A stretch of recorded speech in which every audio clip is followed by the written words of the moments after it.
Hello and welcome to the Nash Tackle Off the Hook podcast. Just to make you aware, this podcast may contain some explicit/offensive language, and if that's not your thing, you don't have to listen, but I have given you a warning. I hope you enjoy the rest of the show. You don't know the half of it, but anyway. I'm skating on the thinnest ice known to man. He said, and they put a poison in the tank that just instantly kills them. He went and we'd run out of it, so we cut their heads off with shovels. Suddenly, bang! The whole boat exploded. Take your sort of 8-inch long piranha and imagine that at 4, 5, maybe 6 feet. I said, I've revived your dead fish. F off, he said. You haven't. That was just humongous. It was... I couldn't believe what I was looking at. I'm just battling this fish out in the pond. I know it's a black man. I'm saying I'll never be a naughty boy again. If you catch fish and you return them to the water, then you are my brother. Dan Yeomans, welcome back. How are you, mate? Hi, Hassan. Good to be back. Yeah, it is. Apart from, have you told people the room's falling off? The room is, yeah, we are. I might look even shorter than normal. It seems to be that the room is sloping towards me, so I'm downhill. So whatever angle you're looking at, if you are looking at this, I'm not really this short. It's the room, honestly. Yeah, I think it's something to do with the lakes being dug many years ago. It's taken probably like 20 years for the bit of ground just behind you to go, do you know what? I'm going to fall a little bit. And it's just... And, I reckon it's just my weight, mate. Starting to collapse the building. So imminent death at any point, really, but it's just when it will happen. No, hopefully it's getting fixed. Dean's on the job, mate. So I don't know if Dean's contacted someone, a professional, to come and build it back up, or whether he's just going to get the shovel out and pop a bit of sand underneath it and try and prop the... I can only imagine what is going to go on, but there is going to be a few weeks where I'm going to be sort of crossing my fingers, hoping to God I don't get the call from Dean saying, you've got no studio, Hassan. Yeah.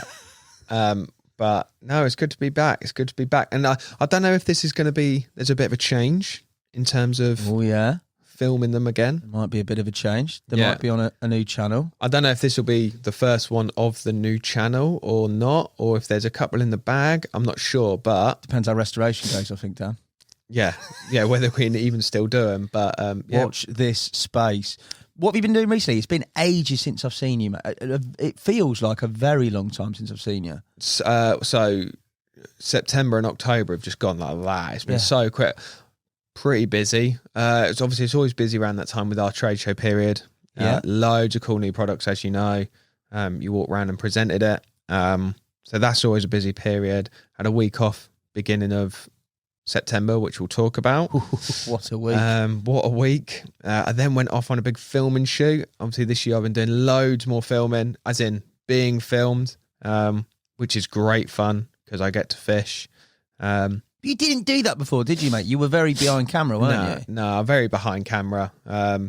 What's prompted that, mate? I think you're very good in front of camera. I've just watched another video that is a rough cut that you sent me last night with you in it. Mm-hmm. I think you're very good in front of camera, mate. And I think that's why, like, it wasn't me going, I want to be a famous angler, because if I had a choice, I wouldn't do it. I hate it. I don't hate it, but I'd without trying to sound all carpet, I'd probably just fuck off Instagram. I wouldn't fuck it off, but I'd be really shit on it. I wouldn't put stories up. I'd put the odd post up, but like I'm actually trying to, for the brand, because we need people. You know, Blair's got a timeline on him. Ollie's got a timeline on him. And, you know, when these guys go, and this is why we've kind of recruited young Finley and Jacob, because we want a legacy of people. So we've always got a turnover of anglers.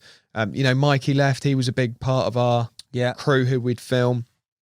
And so it wasn't me. It was a decision by everyone saying, Dan, you're pretty good on camera. Sometimes you catch them. You're all right. You know what you're doing. Do you want to go? And I actually fought it off for like 2 years saying, no, I need to be behind the camera. You know, I've got a team of people who at the time, like a couple of years ago, a lot of them were quite new. We kind of rebuilt the team. But now they're all flying. Yeah. My boys are sick. Yeah. So there's a lot more trust in. I know I don't have to be over their shoulder the whole time going, oh, get this shot, get that shot. You don't, mate. They know better than me now. Crack on, it's given that opportunity. So yeah, loads more filming, which is great fun. You know, I never thought I'd ever be in a position where I'm getting paid to go fishing and filming. So that's cool. So yeah, I went on a big shoot with Alan. Yeah, Start of a new series. I don't want to say too much, but we went out there, really out there, places that haven't really been done before, a place that has been done before. But the new series kind of is all about, you know, just making that, going that bit further, finding that bit bigger adventure. Yeah. As if Orellana and jet skis weren't enough, we're going to find a little bit bigger adventure. So that'll be out next year. We've got so many films in the bag for next year. It's been a busy year filming, hasn't it? Like yeah, this year, there's always seemed to be a filming date in that diary. Yeah, we kind of did it a little bit differently this year, probably to our detriment in terms of making money, because we are a company who has to. But we've gone really hard on. We usually we'd film all year, and we'd try and do like shorter turnaround. So we'd film something, someone would start editing it, a couple months later it'd come out, that sort of thing. You know, this is a couple of years ago. COVID kind of like disrupted everything, and we kind of went with a new tactic of kind of a shooting season. So we went hard from like April, end of March, April till last week. Right. Beginning of November now. We went hard on just shooting back to back to back to back. Got enough people now to have a couple of teams going and doing a couple of films, and now it's editing season. So we've got and you know, quite often like you do a shoot and it doesn't go to plan, whether you know you don't catch fish or there's some other element which the weather's just awful and you struggle to do what you need to do. But this year, like I think one failed shoot. The very last one was a failed shoot. So we've got sort of 16, 17 films, big films, not just plus all the other little bits that we do, little session videos. And that. But I mean, in terms of big films, whether it's a week-long shoot in the UK on a booking venue, or it's a trip to Europe doing something, or it's Alan go. You know, we've got 16 or 17 big films in the bag that, as of like the 21st of November, when this big one that Barnes been doing is coming out. Yeah. I don't know when this is coming out. It might even be out by now. It's just one after another after another. It's one after another. So at least one a month. Wow. If all the boys hit their editing deadlines, at least one a month of mega films, stuff that I'm super proud of. But Brad's got one coming out, which I watched the rough cut yesterday, and oh my God, like it's so good. It'll probably be, it might be out in a couple of weeks, but it's a campaign film with Jacob. Yes. We've been shooting it it's been a winter campaign, his winter campaign, and Jacob's right stubborn. So when I'm saying, get it done, mate, get the job done, he's going, nah, it's winter fishing only. I'm like, massive, like 30-acre dock in the middle of winter. Yes. 30 foot deep or something like that. I'm just thinking, you're a fucking idiot. Get the job done. Because, he could, it's right by his house, he could get like, just definitely. tank it in a year, get it done, get the film out. But he was right stubborn saying, no, it's my winter water only. And then I'm going to go do this campaign in the spring and then this campaign in the summer. I'm just thinking, you madhead. that's very annoying for me trying to release films. But he's done it. Brad stuck by him. Brad's been like his little one-on-one videographer, and they've gone away. And I've seen the record yesterday. I'll show it you later. What Brad's pulled together has blown my mind. Like, Bastel rang me saying, that's the best film we've ever made, better than Orellana and that sort of thing. I don't want to big it up too much, but Brad has smashed out of the park. I messaged him going, you need to be so fucking proud of yourself, because that is... I watched the rough cut and I was like, this is a film. This is like... Fair play. Honestly, it's wicked. And in terms of, that campaign style film's been done a million times. You've got the Tell films. He tells the story so well, and it's really hard to... Put your own stamp on it, innit? Not only put your own stamp on it, but just a campaign's a campaign. Man goes fishing. We see how he gets on. We interview him about how he's got on. Lots of really cool things happen along the way, and he catches the big end. But so trying to switch that up and make it a little bit different. I'm not saying it's massively different. It is documenting Jacob's campaign, but over the course of 2 winters. Right. So we first started filming winter 2020, last winter 2021, and then not this. It's getting and then they've been finishing bits off up to a couple of weeks ago, and he's got the rough cut done, and not majorly different, but cool, different enough for me to go, fair play. That's sick. So really, really excited about that. So we've been really busy. We'll be quiet over this winter. We won't get out and waste our time blanking in the depths of January. But pike fishing though, surely, mate. I've said I ain't going to do much. I'm going to try not to do much pike fishing this year. Well, you've done it. completed it? No, not at all. Not at all. Like, Tony had like a 29-pounder last winter and that sort of thing. So I'll do the odd session, but I haven't got my teeth stuck into a winter campaign carp fishing in ages, and I do like a bit of winter fishing because work quietens down a bit. I get a bit more time to go. I do like to get into it, so I'll do a bit of that. But in terms of filming, we won't do that much, and then hopefully the boys will just tank this editing out, and then come the spring we'll start again, do a shooting season. Got loads of cool stuff in the bag but we're always working a year ahead now. That's good though, isn't it? I look forward to next year. It sounds like it's going to be a busy one on the video front, mate. Yeah, there's some really cool films coming out. Really, really cool films. Really excited about. Yeah. Good man. We're going to talk about, I would say, and I don't know why we didn't name this when we did the debate about the best carp out there. One of the finest carp that swims in our waters at the present moment, which you captured, mate. Yeah. Very recently. When did you capture it? What was the date? 10th of September.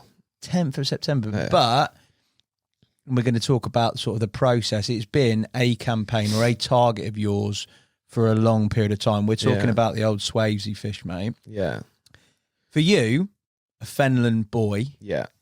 Talk to me about the type of water, obviously where the Swavesey Fish lives in terms of Swavesey, but also the type of waters around that area, because it's very much like you've got the Cotswolds Water Park full of crayfish. They're like that. You've got the Colne Valley. You've got Fenland stuff. So your Fenland waters, typically, what are you talking about? You ain't talking about high-stocked commercial ventures, are you, mate? No, I mean, like, Cambridgeshire's always been kind of one of, like, dubbed as one of, like, the UK's big fish scene areas, you know. Cambridgeshire, Oxfordshire, like, say, the Colne Valley, Cotswold Water Park. There's loads of different, and I always think there's bias depending on where you're from, you know. Your likes of Jim, who's fished loads in the Cambridgeshire, I'm pretty sure he'll say it's like the home of carp fishing for him in the UK. And the lads there's loads of people from that Cambridgeshire area. I don't know where Luke Stevenson's from, but he seems to fish in Cambridgeshire a lot. Luke Valerie. You know, it has been, there's loads of lakes around me. There's loads. Yeah. There is a life, within 10 miles, I live in St Ives. I couldn't, but Terry Edmonds could probably cast from my house into Meadows. I'm really close. So within 10 miles of my house, there's a lifetime's worth of fishing. I've always lived there. Well, not always, but for the last 25 years, since I was 6-7 years old, I've lived in Cambridgeshire, and I obviously started fishing when I was like 10, something like that. Never really knew until I probably started carp fishing, like properly started carp fishing, not like started catching carp, when I really had that interest in it after I got back from uni, and that how lucky I was to be where I was. It's crazy. It's crazy. What was your question? The type of waters, mate. Those type of waters near you that you're yeah. talking about, including Swavesey itself, they're a distinctive sort of makeup, isn't they? Yeah, well, there's loads of different types. I know, like, you hear people of talking about Cambridgeshire, the flatlands, the fenland. There's loads of different types of waters, really, when you get into it. But it's known for them big gravel pits, you know. And there is that stretch along the Ouse where you've got, like, the St Ives Complex, Cub and Scout Lake.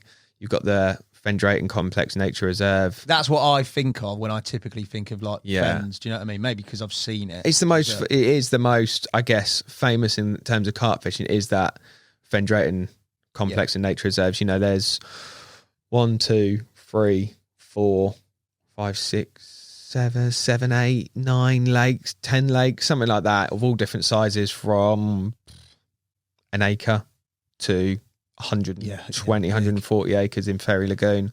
And there's one called Elney, which is strictly no fishing nature reserve, where, you know, Jim and all the old boys used to fish fen back in the early 2000s. They'd fish those nature reserves as well, which has thrown up some incredible fish. Some of the best fish, in my opinion, again being biased, that I've seen in the country. The Client being one. What a fish! You know, it came out of the nature reserves, got moved into fen. Yeah. But they are typically, you know, I don't know when they were dug.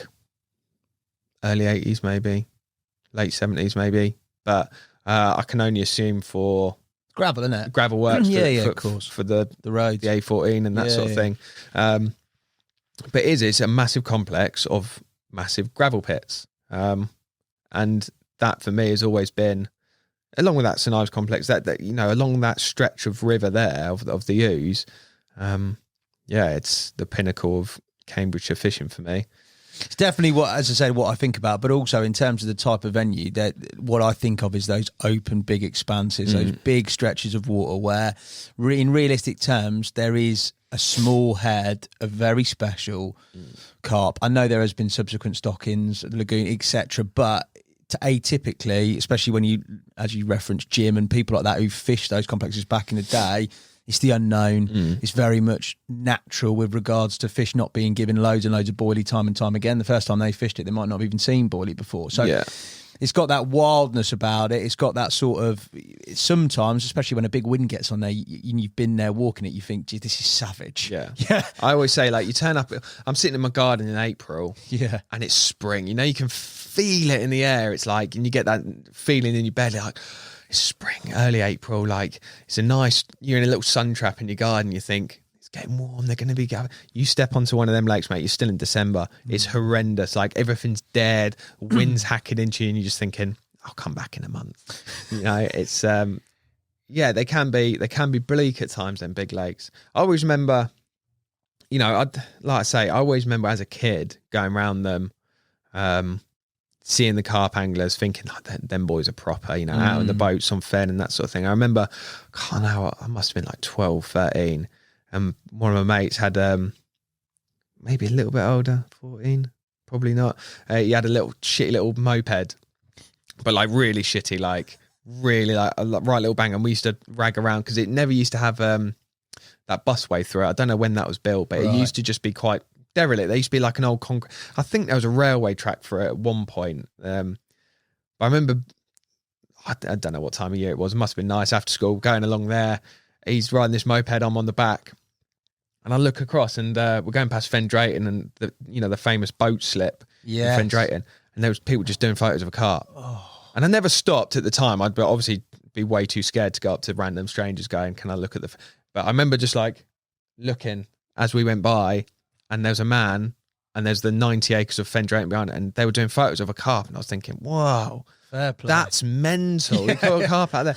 And so it's always been like, for me, living a couple of miles from there, like the pinnacle of carp fishing. Like, and I remember reading in Carp Talk years ago when I was in school, like secondary school, oh my God, someone caught one out of Fen Drayton lurk, and it's out of Pet Shop Corner, whatever that means. And he's come down from Leeds and done X amount of night, like 50 nights for no fish. And I'm just thinking, and then he did a 13-night session. And this is the time where like, that would just blow my mind. People go fishing for 13 nights, and he's caught this 45-pound. And I remember seeing it in Carp Talk and just being like, what the fuck? Like, that's from right near me. Like, a mental. I'll never do that. That is crazy.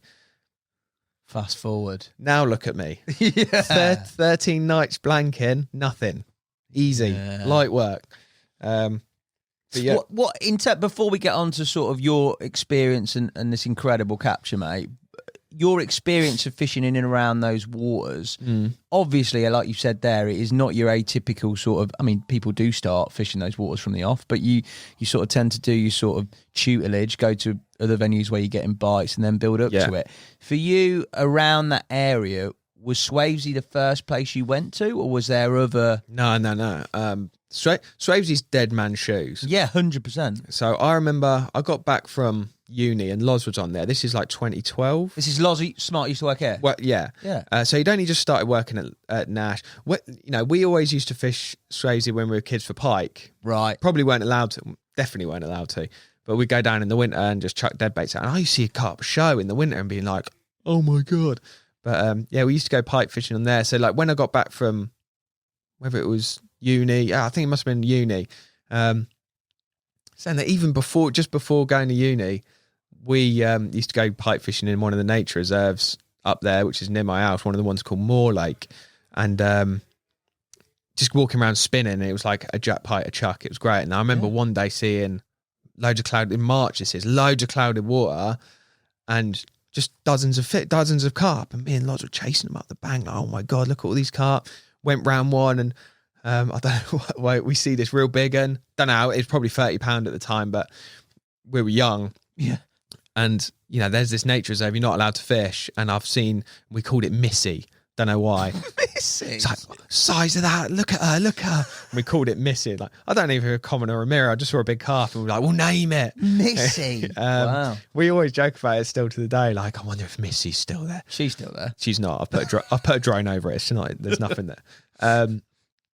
But I remember just before going to uni, going down of a September evening on this nature reserve and seeing all these carp milling about in the weed and like just slinging PVA bags just into the weed going, I might catch. I was never going to catch one. But I remember like Loz had one out of there. Yeah, 16, 17 off the top, little 17-pound common.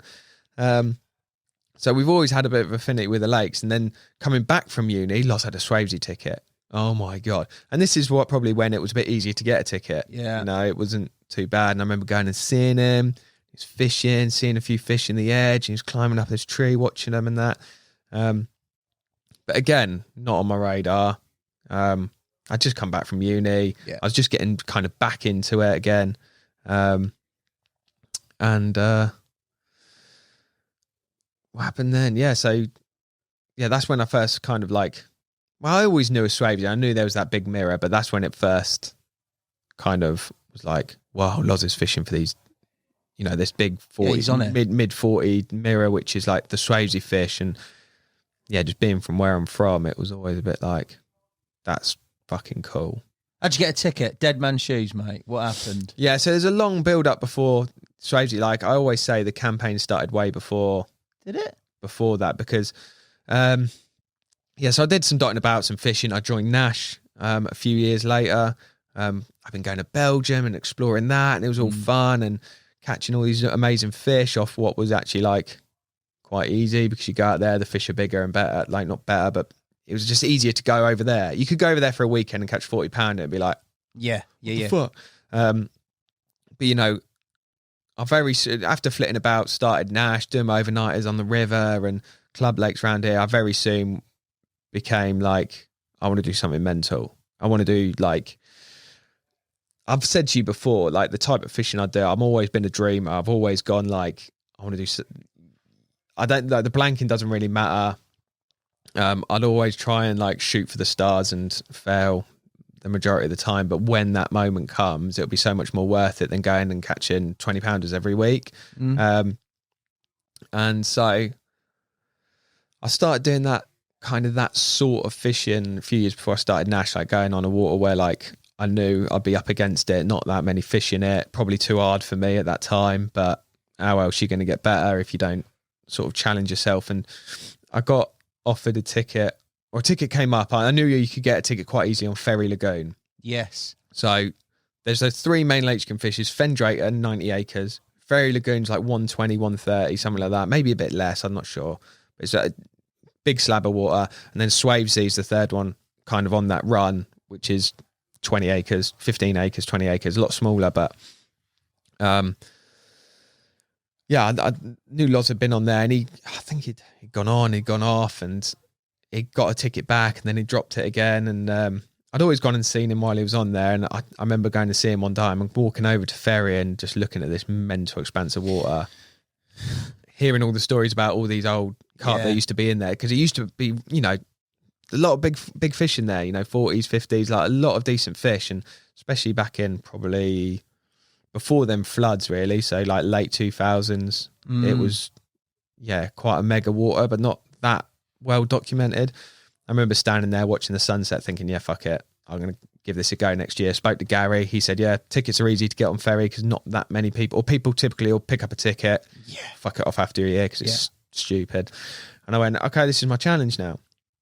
Ferry Lagoon. So this is back in 2017. And so this is when I say this campaign kind of started, because the reason I did it is I wanted to spend, at the time, I've just started Nash. I've been at Nash for a year or so. I'm 27 at the time. Okay. So late 20s. Didn't have a girlfriend, or I just started seeing my now girlfriend. So I was like, time's pretty free. I've got access to tackle, knowledge, bait, in Nash tackle. And I live a mile away, 2 miles away. So perfect. What better time to try and it was always to go, I'm going to spend the next few years trying to catch the best fish of my life. And then I can relax a bit and I can go and do the circuit water thing and target a target fish, which is a bit more realistic. But while I've got time, while I've got access to bait, while I'm working at it and while I'm young and I live close, why not just throw my everything, take the blanks on the chin to try and catch the best thing I'll ever catch. And it was all about a fish called black spot, which had come out like the year before. Now there's a guy called, what was his name? Never met him.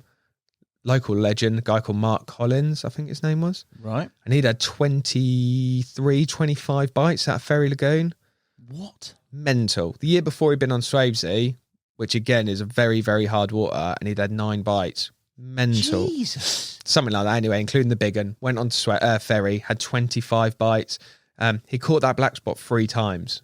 That's ridiculous, mate. From what I heard, twice in 2 weeks from the same area. Is this some sort of carpy folklore madness, though, mate? Is that actually happening? 20 odd bites from there? No, yeah, I think the next best was probably like 2 bites, something like that. Wow, mate, that's ridiculous. Yeah, so he smashed it, and so I always think to myself, this guy's an animal. If he's had 23 bites, I can have 2 bites. Yeah. Surely I can have 2 bites. But it was all about that black spot. So I don't know the exact history, so someone will probably correct me on this, but from what I believe, all those big old fucking blue rhinos that live in those lakes, a lot of them came from the Woolpack years before. I think they were stocked from Holland or something like that. They lived in the Woolpack. There was these big floods. They got in the river. They come up the river 10 miles, got out of the river into some more floods, and that's how a lot of those old ones. Yeah. And so the ones like the Swavesey Fish and the ones like black spot, single scale from I'm not sure about the client. That was a big scaly thing. Do you know what I mean? Yeah, it was very different. But he had big slopey head, slate grey, bluey, purpley, fucking dinosaur Sparsely things. scaled Yeah, things, yeah. They're kind of peas in a pod. Them, and there was always like single scale in Fen, black spot in Ferry, which had actually been in all 3, and then there was the Swavesey Fish in Swavesey, and they were all kind of brothers, you know. They were all the same. So catching a fish like that, and it come out £49 the last time it had been out, I was like, that's the one. You know, that is not necessarily that fish, but I ain't going to tick it on Swavesey, no chance. And if I catch that, that'll be my Moby Dick. That's my Everest. That is my If I fish on a lake like this, 120 acres with about 40 carp in, and I catch that, like, then I can chill out a little bit, but I'm going to throw my everything at trying to get this while I'm young. And Henry and that, like, take the piss, or did take the piss, because Henry used to say, I don't even think you like catching fish and that sort of thing. But it was all about, for me, while I was young and while I could, just putting my everything into trying to do that. I just thought you were mental, because I was like, it was stupid, but like, you're like, work's busy. Like, there's people, matey boy who's got 24 bites. If that's legit, he's doing a fair bit of time. Yeah, I think he did about there. 80 odd nights. Again, he might watch this and go, "You're off your head. I did 20." Yeah, I did 20 You know, nights. but from what I heard, he did a lot of time, 2 or 3 nights a week, and that's why he was so good. Like, because he just walked and walked and walked and walked, and apparently his walkcraft was unreal. Any little sign, it'd be on it, and yeah, he caught them. But yeah, you're right. I didn't have a lot of time. But my time got less and less, you know. As I say, I just started seeing my girlfriend, and I was thinking, you know, I didn't know if that was going to develop into anything or not. So while I was young, I was single, and then, you know, that turned serious. So then suddenly your time gets a little bit less. Work picks up. Work picked up as I kind of progressed through work. You know, the more workload that I got, the higher up I went, the more workload I got, and things were starting to fall by the wayside. You know, I used to go to the gym quite a lot. Fuck that off. Completed it. We've seen the photos, mate, on the cruise ship. You've done it, haven't you? Oh no, Gladiator. Oh no, what an animal. That one up. Yeah, get that up. You know. Football. I used to play football every weekend. Train twice a week. Slowly, it was like once a week. Then it was not going training, just doing the odd match, and then because work, then spending time with the missus. You know, because I'd be away for 2 or 3 nights a week. I can't just go, right, I'm off for 2 nights fishing, love. Can't do it. It's piss take. So football fell by the wayside. Stopped seeing my mates as much and that sort of thing. Stopped going out as much, which, you know, I was getting a bit older, and going out every weekend wasn't really the one anyway. But I was trying to claw about as much time. But, that was just the nature of life. Like suddenly where I've gone, I've got loads of time and I'm going to put in my everything. I didn't have a lot of time, but I'd started there. My teeth were into it and I wasn't going to quit. I was always going to, I think I'm too proud, especially like saying, I'm going to catch one out of here. I was too proud to come away and go, I couldn't have walked away with nothing. So I had to keep going. That is some water though, mate. Like of all three of them, I mean, Swavesey's slightly smaller. I get it. Like, but that is a big expanse. That is that is your Everest. And that's why, if it wasn't that big and it wasn't that hard, I wanted to be able to lie on my deathbed and go, yeah, I did that. And that I will never catch a better fish. No matter how good my fishing is for the rest of my life after I'm 30, 40 years old, no matter how good it is, I won't beat that. And I'll always look back on that one as like, that's the fucking...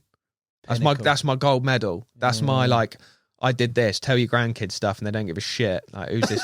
Who's this drunk old man at the fire saying, I caught black spot, mate? And he's like, oh, he's fucking drunk old Dan's fucking weird, isn't he? Mate. He's damaged this lad. But that's what I wanted. I wanted something I could really be proud of in fishing. Say, I did this. Not for anyone else. Not for fucking social media. Or for me to be able to go, oh, I fucking climbed my Everest and I fucking held up a massive grey one at the end. And that black spot really appealed to me because, like I say, it's been in all three. Cool story. So it started in Swavesey. 20-odd pounder, something like that. I think it then, in the floods, went into... Oh, no, then I heard it got moved from Swavesey, because this is when... Yeah, it got moved from Swavesey to Fendraighton. Yeah. Then I heard that... I don't know how true all of this is, but this is what I've been told. Then I heard in Ferry that one of the fish had been moved out of Ferry, and this is when they were separate syndicates. One of the fish had been moved out of Ferry, one of the good ones, from Ferry into Fen, and it had died. Right. And so they were like, you owe us one. The syndicate members from this were saying, you owe us one. So then my mate caught that black spot at like 35 pound out of Fen. So it was growing. And I think a couple of years later, got caught again, and they said, "Right, you owe us one," and they moved it into Ferry, and then it went on to be the big one. So that's a cool story, and that's why another one why I wanted to be like, that'd be sick to have. And again, largely because I was like, I've got no chance of getting a Swavesey ticket. So yeah, that's when it started, and that was 2017. Really struggled on Ferry. I think I've talked about it on the podcast before. Really, really struggled. The realities of fishing there are hard, full stop, though, aren't they, mate? And like, I think that first year I got like 25 nights in, something like that, 25, 30 nights. Second year was less than that, 20 nights. Then it was 15 nights third year. I was on there for 4 years. 4 years, what was it? 4 years, 3 bites, landed 2. Yeah. And it was the same fish twice. But any capture on there, mate, is mega. Yeah. I said that to you when you said it before, because you had it. I know you had it the second time when I was here at Nash, and I was like, irrelevant, mate, to get the bite. Like, and the first time I had it, it was like, that buzz is what kept me going, because I blanked all of that year up until August, going hard at that, going hard, because although I didn't fish it loads, I was able to get down loads, walk, that's a big old, it's 2.5 mile walk round. If you want to do a proper walk round, it's a couple, 3 hours to properly walk and have a watch. Get down before work and have a little watch of an area, go to work, come back, baiting, like, man, bait that's gone in that place to nothing. Like, it's crazy. I put loads of effort in, but then fished it as much as I could. So when I got that bite on Ferry, that 1st August, I'd booked a bit of time off work, 4 nights, and I only ever managed to do that maybe once a year. Yeah. If that. And that's always my best chance, because a lot of the time it's an overnighter, a weekend if I'm lucky. Going for an overnighter on there, mate, the amount of times I've walked round and it's 10 o'clock at night, I'm like, what? I'm pissing in the window. Yeah, what am I doing here? It's not so bad if, like, you see something in the week and you've got a bit of bait in, but that was the thing with Ferry, like, seeing something was a result. You see something to poke its out. I can count on both hands how many times I saw shows in 4 years. It was madness.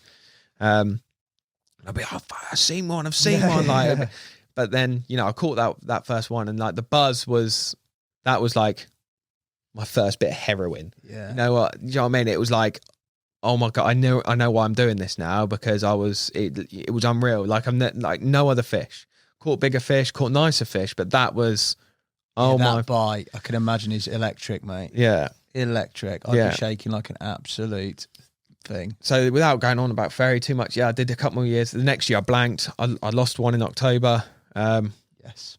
That was hard. That was really hard. Did you see that fish when you lost? No. Just duck pull. Out of nowhere. I've been baiting an area for a while. I just got a rod on it. 9 o'clock that night. Off it went. Went through both lines. It's going beep, beep, beep, and my other right lines are going, and I'm trying to like go under another, and it just come off. Lead was still on and that, and I was just like, I remember just like falling to my knees and sitting in my waders in the edge, just being like, and I grabbed the other rod and I was like, maybe it was on this one. Do you know what I mean? Because I just lost my head, reeled all three in, and I was just like, no. Couldn't believe it, mate. Yeah, and that was a real hard year. Like there was a couple of other anglers on there that year. That's the year Oz did that sticky video on there. Oh, yeah. Really struggled. It had floods that year, which I always think on them lakes like proper fucks it. So yeah, tough year. So like to lose one that late on, I was like, fuck.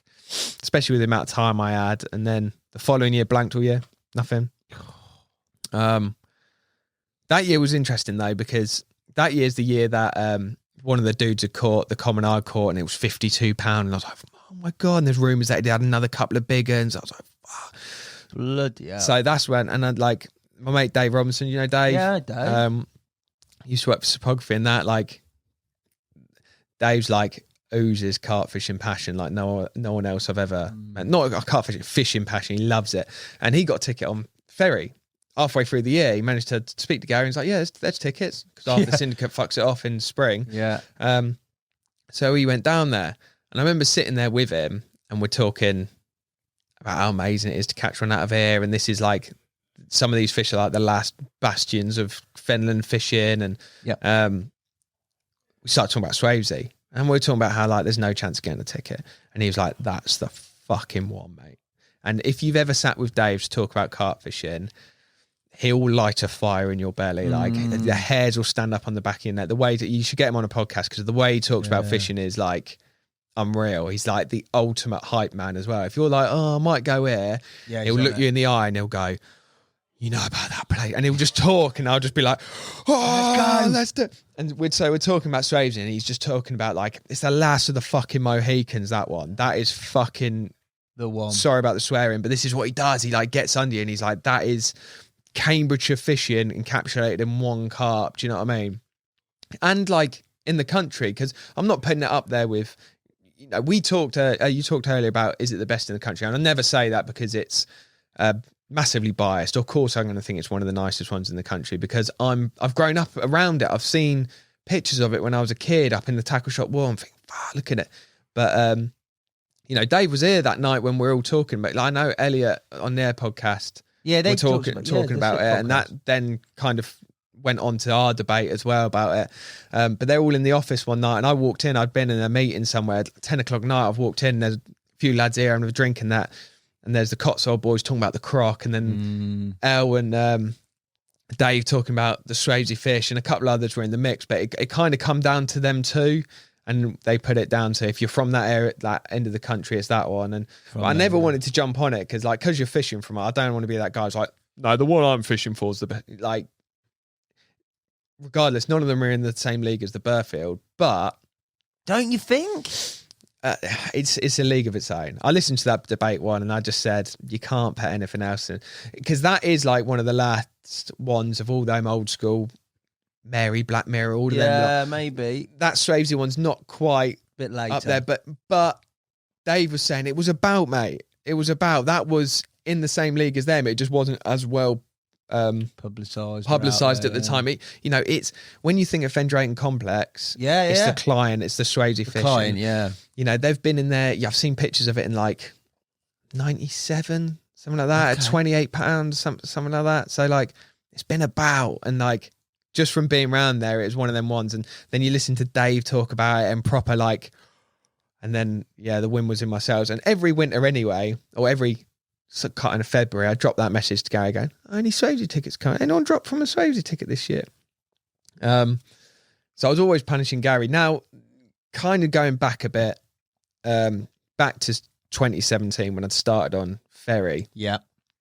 In the May of 2017, a mate of mine, Simon Maris, used to be with Nash. he was always on Swavesey, so I'd bump into him on the track and that sort of thing, and I'd go have a brew with him and sit on Swavesey with him, and he's messaged me on Facebook Messenger, and I'm sitting at home and working away, and he's gone, "Are you about?" And I was like, "He's fucking had it."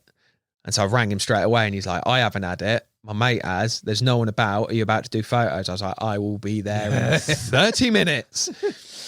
And a guy called Lee Carpenter, and I never knew Lee before. I became mates with him after this, but I walked up and I had my waders on my shoulder and my camera bag, and I'm so excited.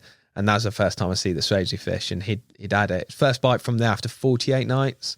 Over the course of a couple of years, that was his first bite. Never knew the guy. I come out, I give him a hug, and I was like, "Mate, this is..." And he was gassed, mate. He was so gassed. And he pulled this fish out and he lifted it up, and I was racking these shots off, and maybe you can drop a couple in, but this thing was just ridiculous. 48 pound it went. He's quite a small guy, so it looked massive with him as well. Its mouth was just... Yeah, its mouth is incredible. Geez, it's so perfect. And like, it's all those little things which make it like the best carp that I'd ever want to catch, you know. Its mouth, the shape of its head, the shape of the fish itself. The first thing that me and Tommy said because obviously, I mean, we fast forwarding, but you sent some shots across yours. Yeah. The first thing we said is the frame and proportions of that fish. Or if you were to design a carp, it would be that. And then the second thing that I said was its mouth was literally immaculate. Oh, it's like an elephant's trunk, mate. Yeah, exactly. It's like, but the thing is, like, it's good. It was every time. Like, I've done photos of it now 3 times. Have you really? And had it in my arms once. So like, every time I've seen it, good as gold on the bank. Mate, she just knows the drill. She goes up and she just goes, yeah. Whenever I'm taking a photo, I'm always waiting. You know, the mouth's always going. I'm always waiting for it to be overslung. Click, click, click. It looks nicest, you know, for the photos and that. But this one, it knows the drill. It goes up and it just goes. Stays and just sits there. And it's so, like, the photos come out wicked, and I've got him lifting out of the water, and he's got this big fucking trunk of a mouth, like. And that's when I was just like, oh my God, I have to catch that fish one day. I have to. And from, you know, so then I punish Gary every winter. The next year in August, I got a call from a guy called Ben who was fishing the lake. 8 o'clock in the morning. I was 2 minutes from work. Work's an hour and a half drive from me. I was 2 minutes from work. I don't know Ben that well, the odd text here and there, but he's called me, and you know why he's calling me. Yeah, of course. I've answered the phone. He's gone, "I've got it. Are you about?" And I went, "No, but I'll be there as soon as I can." Now, I'm not advocating keeping fish that long, but that's a special one. I said, "Just keep her in the net, mate." Yeah. It was a really moody day. Wind was hacking into his bank and that. And I've gone into work. I've grabbed my cameras. I've shot straight back. So I'm back there in an hour and a half, and I did the photos for him. Bit down in weight, 46.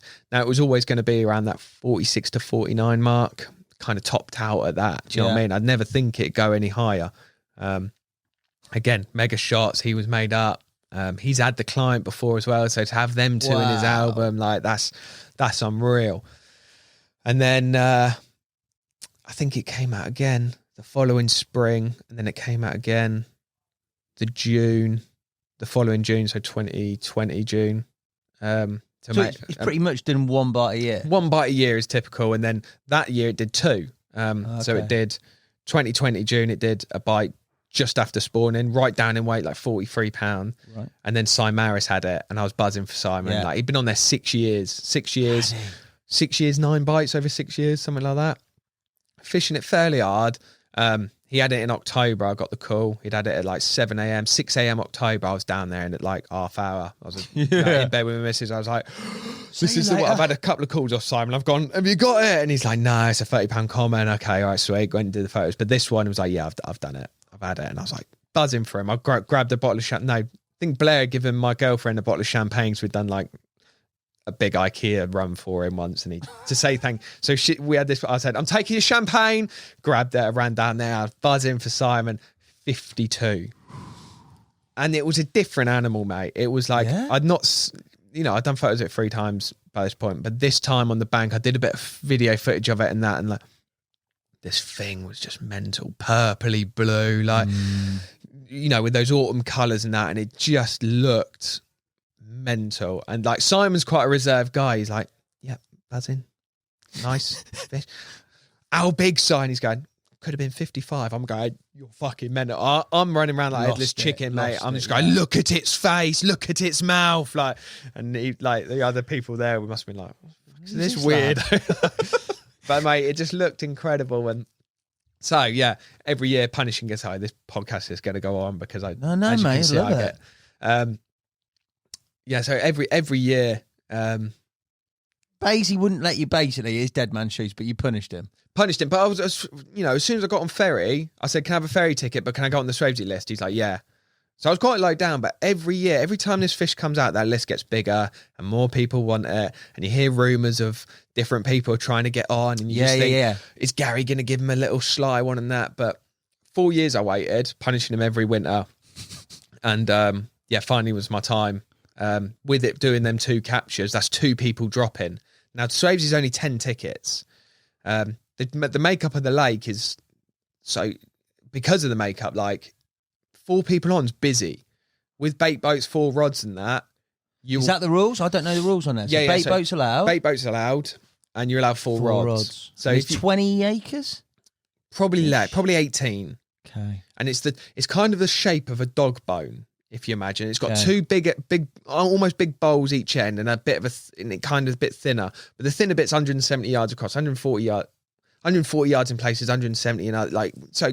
Hell of a chuck, chuck if you're going across. So when people have got bait boats and they're sat in the middle there and they're spreading their 4 rods out, and there's 1 up that end, and there's maybe 2 up that end. So that's why it used to be 15 tickets, dropped it to 10. Now, if you imagine, it does 1 capture a year. That's 1 person dropping their ticket each year. Yeah.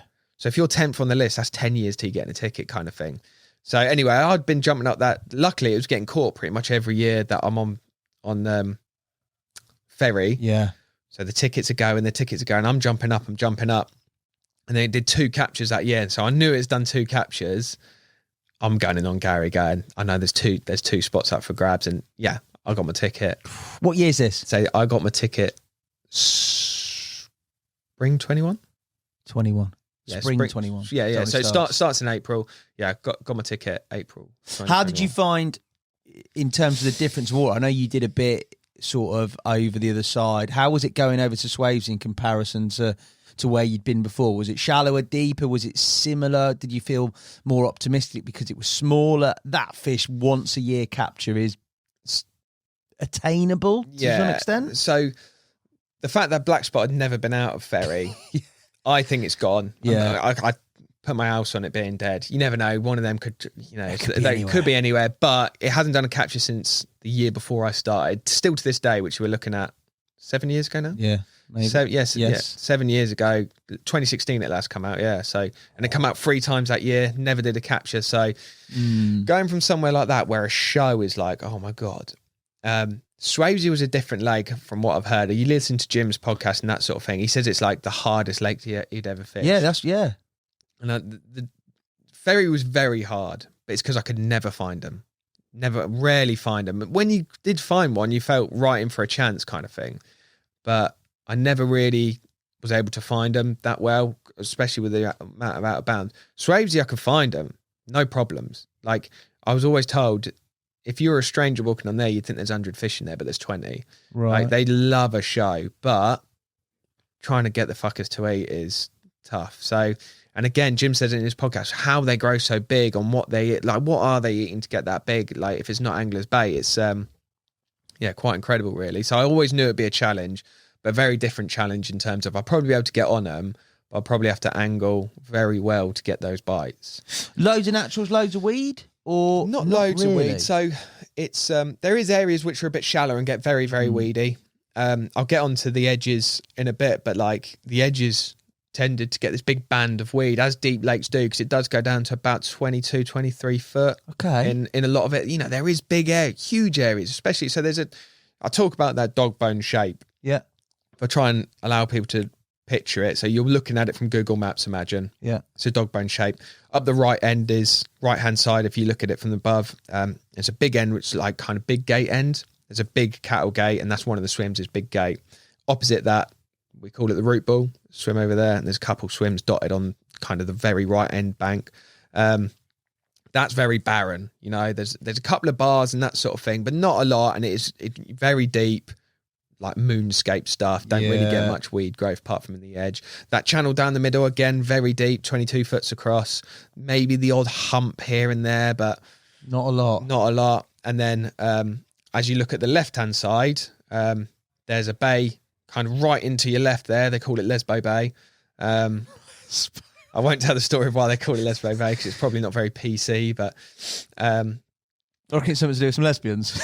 Well, no, I'll tell the story. This is from what I've heard, so this isn't me. Fenland Tales. Apparently, like 20 years ago, there were some lads fishing on there, and just some bird just come down with a load of wood and just built a bench and just sat on it. And they looked at her with all these drills and hammers and whatnot. And she's built this bench, and they looked at her and, of course, she's just built a bench. And someone's just gone, must be a lesbo. That's not my story. What, so, is the bench still there? No, bench ain't there anymore. So that's why I heard it was called Lesbo Bay. Then there's a swim called Cowpat, which is right on the end. But again, like that kind of eats up that whole end. Yeah. But then at that end, there's a bit more going on. Lesbo Bay is really deep, 18 foot, something like that. Okay.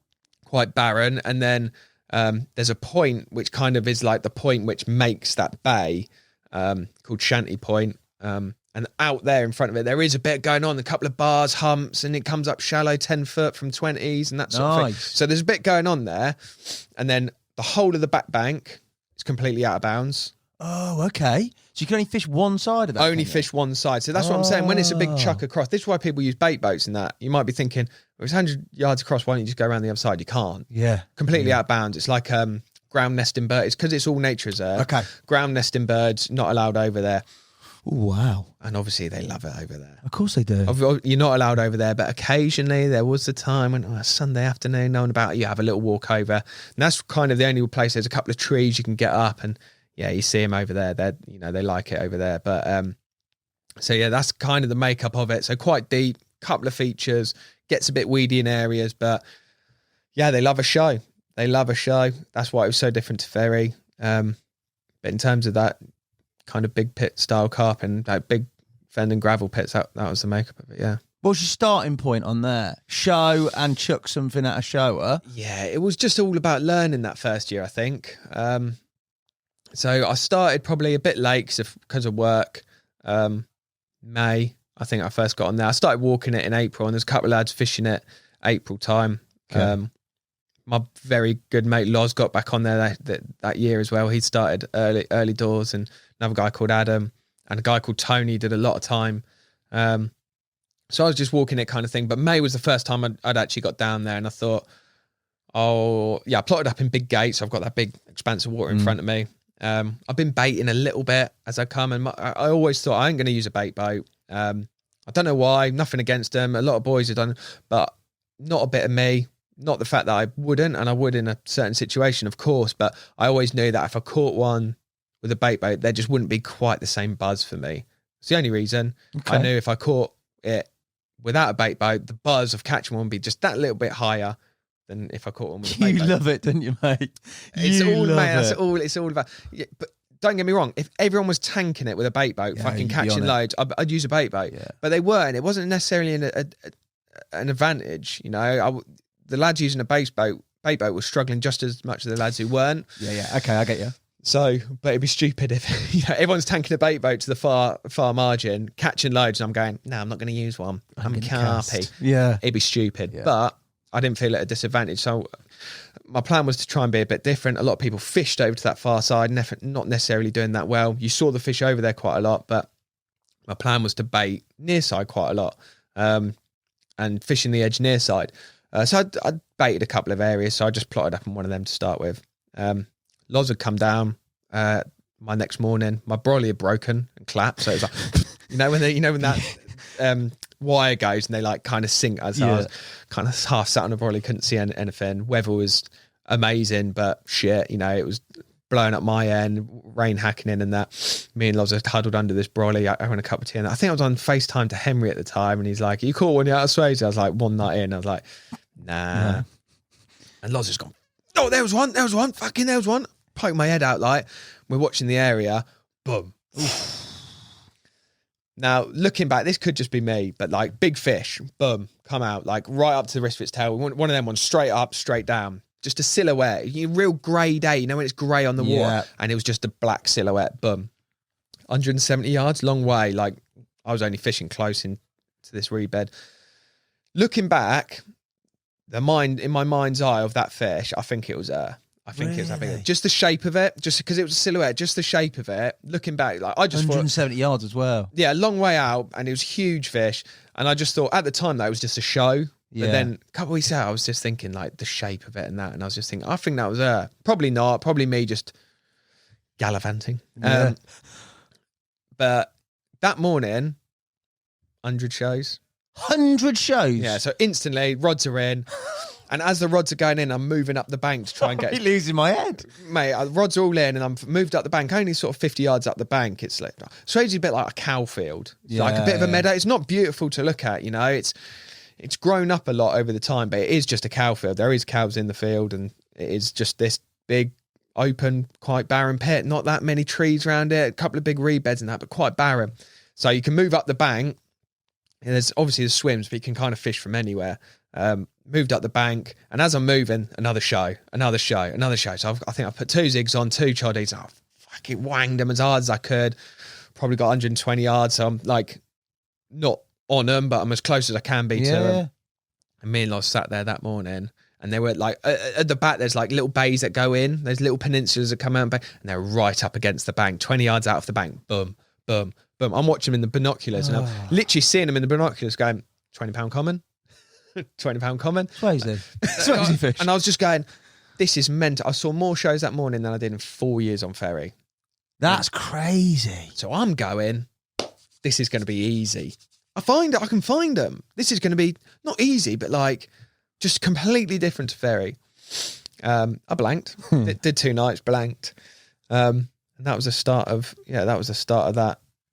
that season. The first time I saw it was probably 2 or 3 weeks later. Saw her properly. Did you? Yeah. So I did a night. This is mid-May now. Weather's got a little bit better. And all the edges, the Canadians started to grow up a little bit. It's looking fresh, like, vibrant green. It's beautiful. And there's a swim kind of on that right-hand side bank, right on the end of the bank. I called it the trees swim. And it is just loads of stumps and trees. A bit of a ball lake because it had flooded. You had to bivvy up right back and wade up to the water's edge. There's a fallen tree in there you can't cast. So it's kind of like either baiting pole or flicking. But, the shelf goes down quite quick to like 16 foot.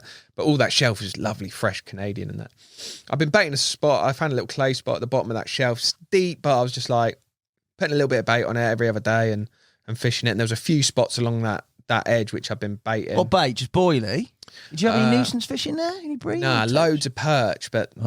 No rud or anything like that. Okay. There's a handful of massive bream. Yeah. And I'm talking like 3, 4. Apparently there's some tension there. I have seen them roll, but they're like the most elusive tension in the world. But yeah, a lot of perch. So nothing too bad. So, to start with, it was just a handful of bits. Yeah. A little bit of small seed mix. I even went in quite early with a bit of maggot just to see how I got on with the perch and that. And I was checking spots in the edge like 4 days later. I'd still see the maggots on the deck. So I'd be like, okay, this is cool. I can fish maggots like right into the summer. So that session, I'd had a bit of maggot and that with me. But I was doing a work night. Yeah. Got down after work. It was beautiful and that. And I've set up and I've flicked a couple rods out and I've seen a couple show just off the shelf. Again, I'm going, this is amazing. But this is my honeymoon period. I went on to find out you see them show, it means nothing. It means nothing. So... really head fuck, like I say, if I see them on Ferry and I was seeing them You're showing, catching them, yeah. I'm rubbing my hands, but it got to the end of it, it was like, oh, there's one. Great. I can't believe that few carp show that much. Oh, it's crazy. I'll get onto it. It's absolutely insane. But so yeah, I was fishing the edge in that, and I did a night. Woke up in the morning, and there's a bloke just around the corner, kind of on the far bank from the big gate. It was a guy called Adam who fished it quite hard in the first year. And I remember waking up and he was having a nightmare with the cows. So these cows are like, it's only a thin strip of bank. Strip of bank. And this herd of cows will come there in the morning. I'm watching him through the binoculars. He's there with a net going, get away. Because they're shit, mate. They'll just tank for your rods, no problem. 100%. But they're harmless to you. Like, Loz just fucking scratches their head while he's lying in his bed chair and they've got his head, you know, the head's in his brolly. But he's trying to scare these cows are not arsed by him. And because it's only a thin bank and he's got his rods there, he's just thinking, if these cows come through, they're moving for no one. So I've wandered round to him and just walked out. Like, I don't know if he was a bit scared or like, you've just got to play chicken with them. And if you get close enough, they'll just go, shit, and just all run away. So I just went round there and was like, go on, move on, move on. They turned around and bolted. And anyway, I had a chat with him. And I said, I was only doing a quick night. I've got to go to work now, but I've got a night tonight. So I had 2 overnighters, but I had to pack up and go to work. And he was like, well, if you're back down later, mate, just leave your stuff if you want. And I was like, oh, really? He's like, yeah, I'll keep an eye on it, mate. Like, so I was like, oh, sweet. So zipped the rods in, lent them up against the brolly, and I went to work. Happy days. Got back down after work, and instantly I've seen carp on the surface. Nice day, late May now. Got up a tree and I've watched a couple of commons just cruising along in the sort of the evening light, and I've got up the tree above my spot, and I've seen a couple of nice commons, £30 common, just come in up the shelf. He actually showed, he come up the shelf and like kind of flopped out, and then just sort of went on his side, and then carried on in his course, and he was just scooting over this new fresh Canadian. And I was thinking, I need to be up the shelf here. So I've gone and got a rod sorted, little black pop up with just 10 maggots on, you know, I've had a few maggots on it. Like I said, there's a fallen tree in that swim. So I've got up on this tree, glasses are on, and I'm watching them. And I think I dropped, I went and to drop it in the edge, just to see how it sat on the Canadian. I was just fishing, helicopter set up, just with that balance pop up. So it just slid up and just sat there lovely, beautiful. So I pulled it out, picked a bit of Canadian off. I looked back, I was like, oh, there's one coming in. So I'm blatant here. I'm stood on this log, like big silhouette. And I was like, oh, just don't move. I was like, oh, it's a mirror.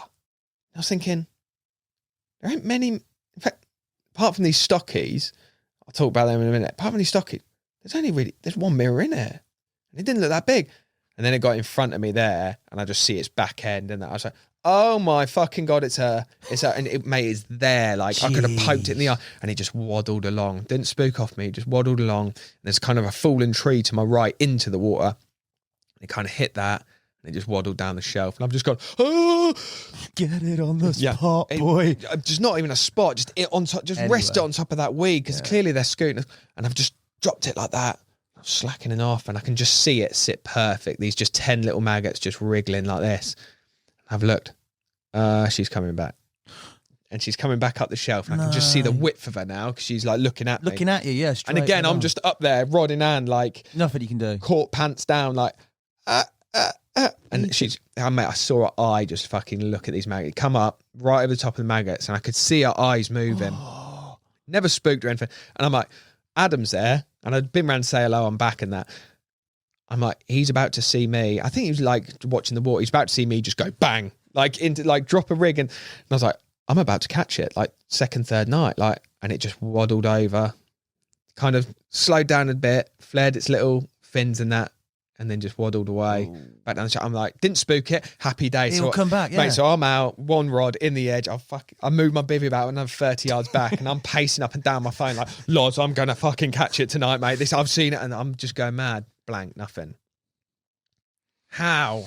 It's just a single hookbait with maggots. It knew it was there. With maggots as well, do you know what I mean? Like, you think if anything is going to provoke a because bite. all in my head is that, like, they're really hard to catch and maybe do something different. But, like, you know, you look back on its capture. I remember Max saying, just use sweet corn, nothing but it. And I remember thinking back going, the fucker just comes out on fucking a boilie, choddy, every time. Because historically, has it been that way? Yeah, all its captures are... Apart from Simon's, who was on the deck on a cultured hookbait, all the others are just a choddy over a bit of boilie, maybe a bit of flake and pellet and that. But yeah, choddies, mate. I love the choddy. So I was thinking, and you've got your best clothes on the dance floor there, mate. Some maggots on a popper. I barely slept, on the weed. Because I'm just thinking, there's that fallen tree there, and all I'm thinking is, I just need to get into the water. Bam, hit my rod, and never happened. Anyway, continuing with that year. What happened after that? It was a struggle. Yeah. I don't fish loads. There'd be periods of filming where, like, I might not get down for 6 weeks, but my benefit being I could always get down and do a bit of baiting. And so along that bank, after I'd seen them fish on the edge, up in the edge, I bought a nice big rake, Yeah. And I raked cleared, out yeah. a couple of little holes in them weed, and I just kept baiting them. Is that area-wise, have you picked spots and rake spots that are in areas where that fish has come from, or does that fish come from everywhere pretty much? They're typically right up the other end in the spring. Oh, okay. There was a dude called Tony he fished hard, mate. He fished like kind of Mondays till Sundays, 6 weeks on the bounce, went home Sunday night, had a shower, come back. Like, he's gunning for it, fair play. So we all kind of left him to it. You know, Yeah. I didn't want to slip in there on a Sunday night and him come back on Monday going, mate, I've been doing my time in there. It's really respectful. All the lads are sound. So like, left him to it up there. But typically from the spring, it always come up there where there was, you know, it come up and there's a bit of shallows. But mate, I was seeing Shanty Point way or where? yeah, kind of opposite Shanty Point, but there's also like that cowpat swim and Okay. just along from there, which is basically the same water, Ferry reeds, all fish to that zone. So this is why it's shit. Like, if you're in cowpat or Ferry reeds, you don't really want to go in Shanty because you're all Cut it off, Yeah, yeah. you're all in the same place. And but I was down the other end because I was seeing them. I just fished there. You know, I obviously always wanted to catch this one, but mate, catching a fish. Yeah, So 100%. I was seeing a lot of fish down there. And like I said, I did a couple more nights in that tree swim, and I see him show 20, 30 yards out, last light, first light. And I'm thinking, why am I getting a bite? And I'm trying everything. I'm trying, you know, bit of boilie. I'm trying the maggot. I'm trying zigs in the deep, but can't buy a bite. What are they on? Naturals, just off that weed, that fresh. I never weed? see him, mate. I never see him fizzing up. I never see him heads down in the edge. You just see him show a lot, but like, I couldn't tell you what they're eating. You know, Crazy. So a bit later in the so we're on to late May, early June now. There's a couple of times I walk around the edge, the back edge when they're spawning, because the water was up. We were so scared of them getting stuck in that. Oh yeah, in the meadow. The meadow was part of the lake, sort of thing, and we were seeing fish in the field, like during spawning. So Jesus. the bailiffs were a bit like, look, if there's no one about, go have a look, make sure there's nothing beached or stuck, or make sure there's otters about, make sure they ain't got stuck. So we're seeing them like literally sat in the grass, right up that far end, sort of mid-June, and this kind of all helped me formulate into a plan for the following year. But it wasn't till kind of July I got my next chance. Like I said, I was only stealing the night. I don't think I even did a weekend then from that point of seeing it. It was just overnighters every other week if I was lucky. Had a busy period, but I next probably had a bit to string together like July time. But because I'm local, I'm always getting down, like I say, raking these spots, baiting them. Yeah. And then I'd always miss them. So like I'd get down on one of the spots and it'd been clean, mate. The weed had been pushed Smashed, up. yeah. Not smashed, but like you could tell something had been on it. And I don't think it's the swans or the birds, because quite often I go back, like I say, and the maggots are still there from 3 days before. But like you could tell this time, like it was that lighter colour. Yeah. And the weed had kind of been pushed up. So they've to not the come in side. and had an absolute welly on it and completely obliterated it. It's Maybe, quite- yeah. Like, but I wasn't putting loads in, but I think Okay. one or two fish coming in, eat, move a bit of the weed. But I don't think the swans would have moved that weed up like No, it had. no, no. It created a little. But then I'm like, right, this is sweet. We're go time. And a bit more bait. And then I come back 3 days later and the bait's still there. And I come back again and the bait's gone, but the spot's not as nice as it was. And I That's bait horrible. again.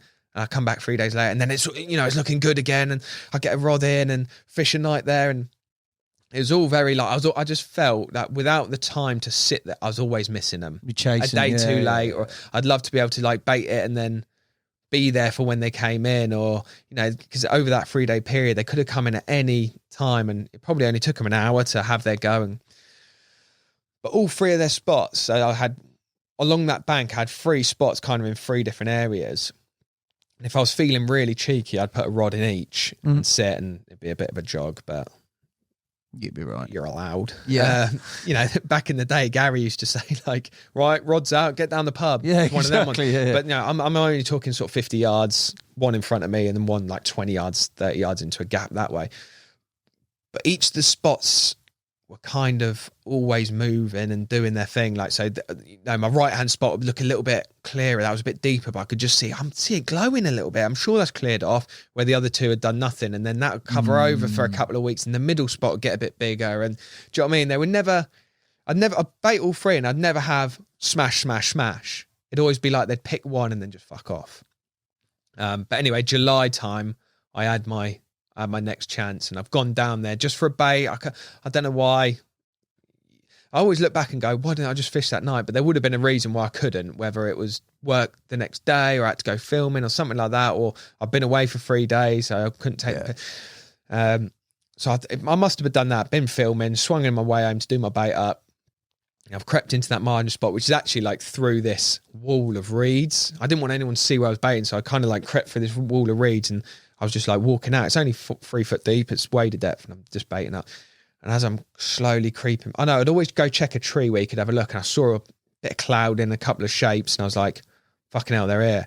So I've just kind of like crept in just to sit in the water, and the reeds have just moved. They're here, they're in and around me. I could grab their faces. They're here. And the reeds were tweaking and moving. I'm like, fuck, they're here. Yeah. And I think I must have spooked them a little bit as they've gone out. So I've just put handful, boom, like literally a pinch of just small sea mix, chopped tigers, and literally 1 or 2 tiger nuts, boom. Like, and I'm out. I'm like, I can fish tomorrow night, so I'll be down tomorrow night. Hopefully they're still here. I had to go home. Next night I've come down, same thing's happened. I knew where I'm going, and I've got my rod ready right back, just one rod in it, and I've crept in and not spooked, but I knew there was something in these reeds, like in and around my feet. I've just been, mate, it took me like 10 minutes to walk 5 yards. I was just so slowly creeping through, just until I had enough room where the lake opens out at the reeds end, just to be able to drop that rig, single tiger nut. I think I just took 1 tiger, split it in half and flick it, just so there was just not. Yeah. I crept back. That's when I got my first bite, 2 a.m. It's melted off, and I've this must have been July time, something like that.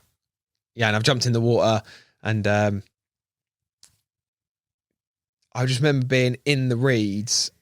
Like, you know what it's like when you've just woken up. My hair's everywhere. I've got a head torch like half on my head. Yeah. Like just stripping on braid, like stripping. I'm a mess. I've gone up over my waders, and then it's just got snagged. And it's in these reeds just down to my left, and it's snagged like round this bit of reeds. So I'm walking down the bank, like rod up, just getting deeper and like sinking in the silt, and I keep getting wet, and the mozzies were just in and around my face because there's cow shit everywhere. Mozzies are horrendous, and like I can't see anything for mozzies, and like I get there and I'm like trying to get my line because it's done like a loop around these reeds, and it comes free, and I must have tightened the clutch a little bit at this point, and it's kind of come free, and it's just connect to the fish again, who's just gone to go again. I've got a like loose clutch, tight clutch. I'm going, I can only just reach my back wine. Just gone, it's gone as it's back wine, and then managed to get back on solid ground. Anyway, I landed it. One of the old ones. So yeah, speaking of old ones, Gary put some stockies in, which are horrendous, my opinion.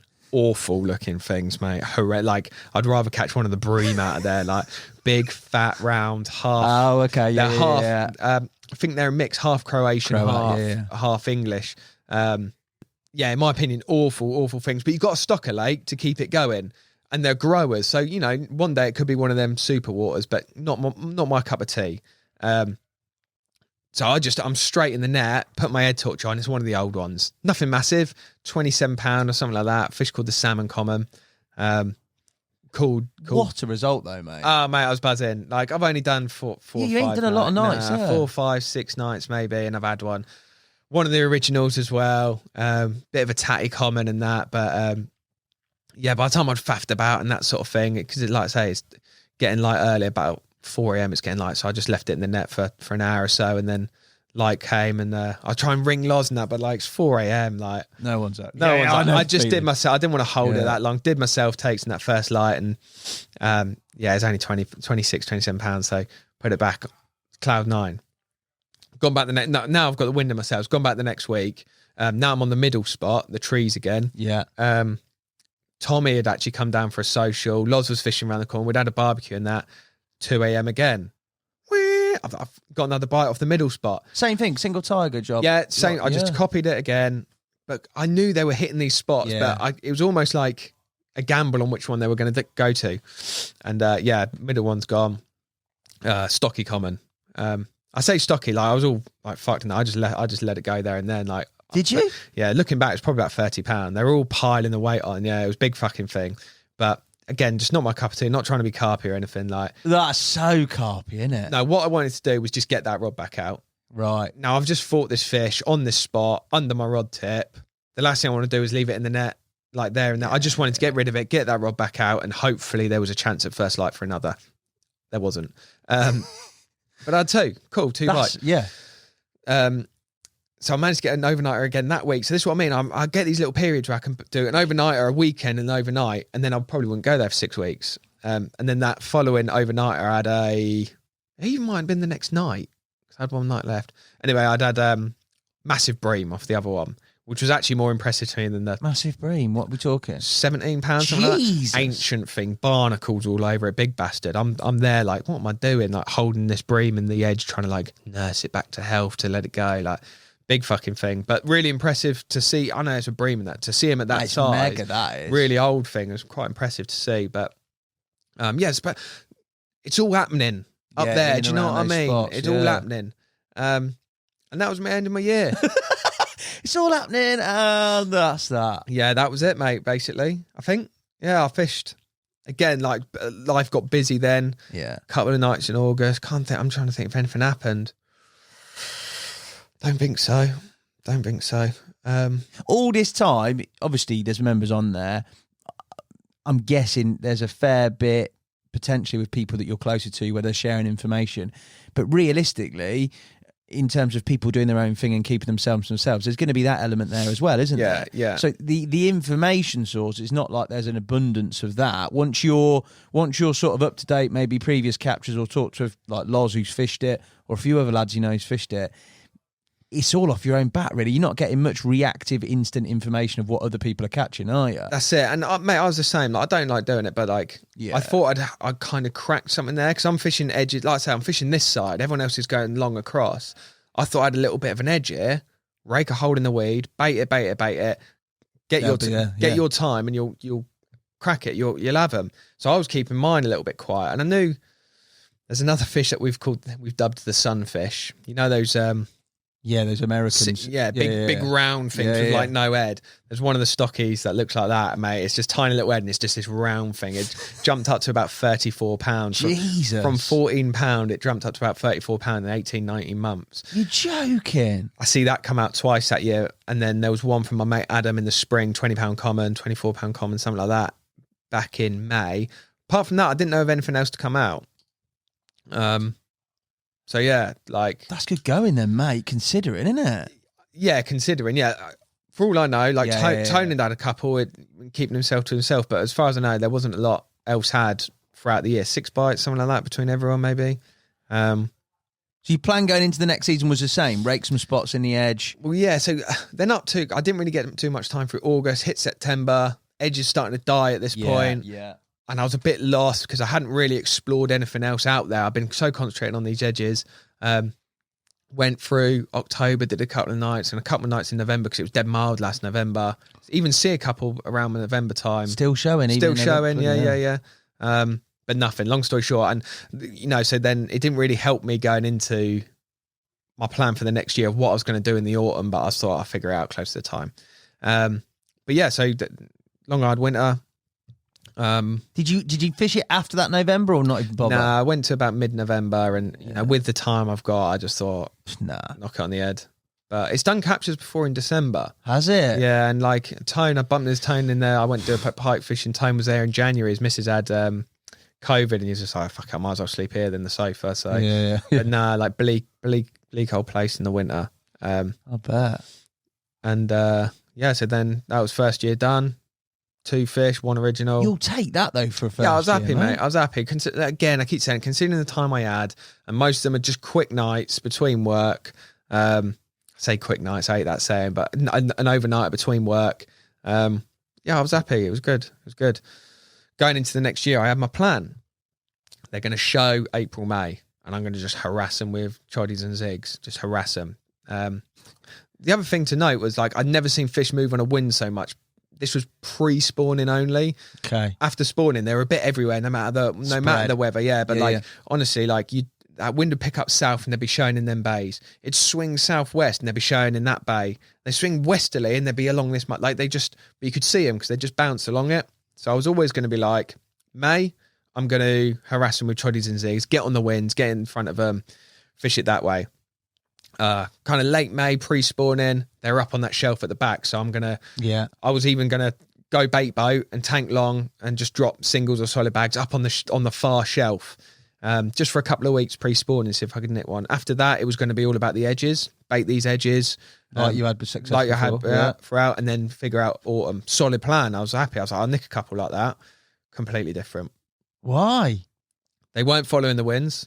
They were showing loads, but all in one zone. All in that kind of shallow zone out in front of Shanty Point. Yeah, and what you said before. Yeah, there's like a peninsula that comes out on the other side with some trees and that. They're all showing there, like consistently. Really consistently. And I'd try and get ahead of them and jump up the other southwesterly end. They didn't move. But, and then that weed growth never came. For whatever reason, the next year, like the water was dropping and dropping, whether it's something to do with the high water the year before. Yeah. Someone who knows something about lakes will perhaps tell me more, but like never found that weed growth in the edge. That fresh Canadian just never got. I was barren, dead. All the horrible, even my raked spots, which, you know, at the end of the year were massive. They got, it wasn't till the end of the year where I realised where I started on a dinner plate and I'm now on a table. They would, whether it was the bream or the carp, and I was always missing them. They'd got big, completely covered over, but not just covered over, like thick with shit, like the leaf dead brie and the silt, and like it's just dead. I'm thinking, it was May it was up. This weed was up, and I'm going into June, July this year, no weed growth. It was minging. So yeah, basically my plan had never worked going into this year. Yeah. So what did you reassess from that point then? Because it's a completely different lake here you're talking about as time goes on. And then I knew, because like I said at the beginning, I've been doing a bit more filming this year. I knew my time was going to be even more, but I'm going away a lot more to do filming and that sort of thing. So I remember sitting, when I come back that night, and Dave and Elle and Puke and that were here, and they were discussing the fish, the fish in the best fish in the country. Chatting to Dave, and it's again Dave being Dave, like, and the words will resonate with me. He was like, "You're fishing Swavesey this year, like you're going hard," and I was like, "I can't go hard." He's like, "What do you mean?" I was like, "I reckon I'll get," with looking at how my diary was, whether I was filming or being filmed, slammed, mate. It was just slammed, like back-to-back shoots. As I said at the beginning, we went hard in this shooting season, and I just said to him, I think I'll be lucky with one night a month. I might get the weekend somewhere in there, but it's going to be one night a month. But again, I was like, as long as I can keep getting down there for an hour, bait up, and that'll be all right. And he's just looking at me going, "You're a fucking idiot." He's a fucking idiot. And the thing that he said that really resonated with me, like, it didn't change anything because I couldn't. But he was just like, he was going like, why not? Why not? Just take a couple of days off work and that. And I was just saying, I can't. And Blair's going like, he's too busy. Like, he's got to a point at work now where like there's too much riding for me just to fucking take 2 days off. And Dave's just looking at me going, well, what did he say? He said, what you'll do is you because I was jesting. I'm always like fucking joking about it. It's like, yeah, one night a month. Brilliant. Definitely going to catch it. He's going, you're joking about it and that, but it's a piss take. You've got that fucking ticket. Use it. So many people want that ticket. You're just taking a piss going one night a week. You've got to fucking make time to go. He said, all you ever do is you'll fish it. It'll come out to a couple other people. It'll die. And you'll just be able to say, I fished for that once. Oh yeah, I fished for that one once. And no one will give a shit. And I was like, fair play. He's right. He's right. He's like, all you'll be able to do is just go, yeah, I fished for that fish once. What does that mean to anyone? And when looking back on like the why I started doing this was to lie on my deathbed going, I fucking caught the best fish. And I wanted that to be, I caught the best fish I'll ever catch, not I fished for I fished the same lake. And he was right. He was right. Not a lot I could do about it, but he was right. Anyway, we jumped into spring. I'd started a little bit earlier. April got down, but with Dave's advice resonating in my head, I was like, why can't I work from the bank? Well, I've never been able to do it because... Oh, no one can do that, mate, can you? No, I was like, why can't, I do a lot less. In fact, I do no editing anymore. I do a lot of organising. I've moved a bit more away from the video side of things, going to the marketing and project management kind of side of things. And a lot of mine's just emails and telling people what they're editing and giving feedback. Anyway, I can do it from the bank. Can't I? Can I do it from the bank? No, you can't do it from the bank, mate. Because you know what it's like 11 o'clock I'll redo my rods, and then it actually takes 2 hours because you've gone for a little lap and that sort of thing. You do both at 50% rather than some at 100%. Exactly that. And anyway, I've tried it in April. I've tried to go down and work from the bank. I'm doing 2 nights and I found them. They're showing in this zone. The Shanty Point zone. Yeah, well, actually there's Shanty Point, but like to get into there's a swim called Little Gate, and because there is a little gate. There's a swim there, but then Shanty Point's kind of to your left, which goes out into the water. Okay. So you're set back a little bit. Right. But there was Tony over in Ferry Reed, so I didn't want to go on Shanty. I actually went round there and like, look, where are you, mate? And he's like, I'm out there. And I got round to Shanty Point. I said, I can't. Like, it's a bit close. It's encroaching. Yeah. So I left him to it. I said, oh, don't worry, I won't then. I'll go in Little Gate, which is then miles away. Well, far enough away not to be stressing him out. I had it in my head. Find them showing. There they were. See a few bounce. Zigs and choddies went for... Actually, no, I put 3 zigs out. I was like, no one uses zigs. I was like, I'm going to just fish 3 zigs, and this is going to be how I'm going to catch them because they don't eat boilies. This little bit of black foam. Of course, that's it. I cracked it. So I was zinging 3 zigs out there. I'm trying to fish fucking wormy zigs at 120 yards, and every time the worms just coming off. Absolutely destroyed. And anyway, so I'm fishing 3 zigs out there, and I've got one leaned up on a choddy, and Loz has always said, don't fuck around with zigs, you're a fucking twat, like just fish choddies. But the amount of times someone's put a bright one on a show on that, it must have been 1,000 times per capture. Do you know what I mean? It'll work once out of all them rod hours. I just think the amount of times someone's seen one bounce their head out as much as they do show, put a fucking bright one on it, it's not worked. So I'm leaving this choddy up like just in case. Bit cheeky. Tony will hate me for doing this. I don't feel bad for it because in reality, I never encroached on anyone. But like Tone said, I'm nipping down the shot. He stopped here and he's nipping down the shot. Now I saw where he was casting. He's fucking 180 yards from me, something like that. Yeah. Right, miles away, probably more. And he come round, but I just didn't want to be wanging leads his way. You just give yourself on a day ticket. You'd be mate. It's a different 100 yards from you. So, but I just didn't want to. I just feel I'm a bit like I've never done that big circuit thing, so I'm not that ballsy and a bit. I just don't like it. But anyway, he'd come round. This makes sound so much worse than it was. He's going to come around and go, I'm nipping down the shop. Do you want anything? And I was like, no, I'm all right. He's gone down the shop and I'd seen him showing out long, but like kind of between me and him. Yeah. I was like, fuck it, I'm just going to tank that choddy long. Like as long as I've wrapped up to like 30, I ain't got a massive chod, like 32 wraps, something like that. Single choddy. And I fucking wound it up and whoom, first time, hit the clip. So I'm at about 130 yards and it landed. And then my mind was at ease then. I only feel bad because I did it while he was away, but mine was, I was miles, nowhere near him. You think you're a long way out. And mate, I was like 100 yards from him, something like that. And it's one lead. Yeah. It was one cast. It was like a 3-ounce lead, something like that. So quite small in the grand scheme of things. Little long ranger. Plopped it out there on a bright one, choddy. And I knew there's a bit of weed growth and I knew it was about 10 foot and this is where they're showing. I was like, okay, cool, sweet. That night, I've seen one right on top of it. Boom, nice common. And I'm like, I'd seen a few a bit further, but I'd seen one right on top of it. I was like, oh, here we go then. Nothing through the night. And so next morning, 8 o'clock, I've packed everything down. I'm just sat on my chair and I'm just doing a few emails and it's gone. That choddy's gone.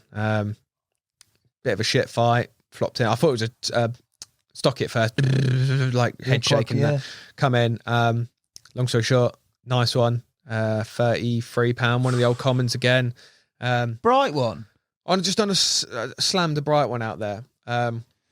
Tony saw it, give me a thumbs up, and I was like, yeah. So I thought it was about £20. Got it out, a bit bigger. It was nice. Loz come down, did the photos. Didn't hide it from anyone because I hadn't got anything going. It was just it's a bright one at a show. Slamming a bright. Yeah. And I just I cannot believe that's happened. I can't believe I've had one just on slamming a bright one. The amount of times people have done that and it's not worked, and got lucky. That's all I ever say is I got lucky on that one. But I was like, oh, I've worked from the bank and it's worked, but I've done fuck all work. So now what happened after that? So we're in April there. Then I did a couple of single nights in May. But it's just completely different. I'm not finding that weed in the edge. They're not following the wind. I did a couple nights like in Lesbo Bay. I found them in the edge, just fishing single bits of corn in the edge. Nothing. My mate Gary Atkin was joined, which was wicked. He's an absolute machine, mate. And I'm scared that he was on because I knew he was going to like tear it apart. But also, like, I'd love to watch him fish and just observe how he goes about doing it, because he's far more experienced in the big carp game than I am. So it was wicked, and he's a great laugh as well, mate. So it's just nice to have someone else to bounce off a little bit. Went through the rest of spring. Didn't really get a lot of time. The odd night here and there. Quiet one, really. The odd fish was coming out now. I've gone and done pictures of a couple of fish. I think I did a weekend in June. Managed to do a weekend in June to no avail. That first year you were on, had it come out in that first year? No, it hadn't come out. Yeah, I hadn't mentioned. So it hadn't come out first year. So at this point, it's not done a capture for about 18 months now. At this point, Cy Maris caught it October. Okay, that was the last one. That was the last. Yeah, it was October 2020. He'd had it. So 52. At 52, we'd seen it enough. Like in that first year, I'd seen it enough. Autumn had rolled by, and everyone's going, it's due. Didn't come out. The whole of the spring never came out. But it was a better year. A few fish were getting caught. Not loads, like a handful of fish were getting caught. Like a guy called Lee had a couple in 24 hours, fishing short zigs in early June, maybe, something like that. But I wouldn't want to hook that on a zig, mate. Oh, mate, you'd shit your pants. Or drag it in backwards, foul look it. Oh, that's you know the stuff of nightmares. But I know, like, people had chances, had been seeing her a lot more and that sort of thing, still looking big. I was worried she was spawn bound at one point, because it's like, even the year before in like July, August, she was looking full. Yeah, looking full. But for me, I did a night then in August, and I hadn't been down for 6 weeks. Jesus. Not even walked it. I'd had a real slammed like June, July, and I hadn't even been down there for 6 weeks. And I put a stupid story up, like, what am I doing? I just said, I think I did a story saying, anyone got any advice? I do remember it. Yeah, I remember. Yeah. Anyone got any advice for someone who's been to a lake and been for 6 weeks? They said start afresh, innit, mate? Yeah, and it was completely different. That weed still wasn't up. And it dropped by like 2 foot because of that hot summer. And yeah, it was baking. I'd expect there'd be the weed to be there, man. No, and I just never had like those overnighters. I'd seen the odd fish and got rods as close as I could, but I think there was one time I'd seen a good one and rang my missus, I'm not coming home, I'm fishing, and nothing. We've all done that. Yeah, it was, mate. It was a struggle that year. Like, obviously, I was really lucky to have that one early in the year, but it was a right struggle. August, I'd been down for that one night. I ended up not fishing the night. Loz had told me he'd seen a few show up one end, so I just sat there, got rods ready for first light, walked around till like midnight, woke up going, I'll see him. It was just white out, brilliant. Oh, my one night fishing of like 6 weeks, and then I couldn't get down again till early September. So another 3 or 4 hours, like, great. Actually walked round and see one show in Lesbo Bay at like 6 a.m. Got rods on it for like an hour and a half, and then went home. I was like, what an overnight that was. That was my fishing for the leg. Yeah, it's just so frustrating. I've always got Dave in my head going, you'll just say, I fished for that one once. And I'm like, I can't do anything about it. I've got my work commitments. I've got my commitment to my girlfriend. Like, I can't really lose that. Do you know what I mean? Yeah, that's it. So, but like, I never get, like, blanking never gets me down. Like, I'm always happy-go-lucky. I'm always like, it is what it is. Like, I could quite easily sacrifice my job, but I love my job. If I worked in another media company away from fishing, I'd do my 9 to 5, and I'd tank it off. Do you know what I mean? Yeah. Because I don't. But this is my passion for this is as much as it is for fishing. So like, where can I get? Like, I had no room, and then, just shut the table. And then I've moved the table. So then my next thing was I'd actually booked a week off like a year in advance with Carl Smith. He'd said, I've got an exclusive booking lake in France. They want me to go do a video. Do you want to come? And I was like, yeah, I'd be wicked. I've not done a holiday fishing thing like that ever. I've, gone to Europe and done a bit, but never like that commercial style. Sounded wicked. Like, 40 acres, 4 of us on. We could use boats. It was weedy. I was like, oh, this would be wicked. Go see Carl and Alex for a week and fish with them. All fell through. The venue had double booked it. I kept the week off. It just so happened my missus was going for a holiday with the girls at that week as well. So I was like, it's a week before trade show. I'm like, This'll do. and it was also the week leading up to the Harvest Moon was on the Saturday night. And I just said, fuck it, I'll book the whole week off and go down there and fish it. And now I'm trying to think if anything happened leading up to that. But I don't think it did.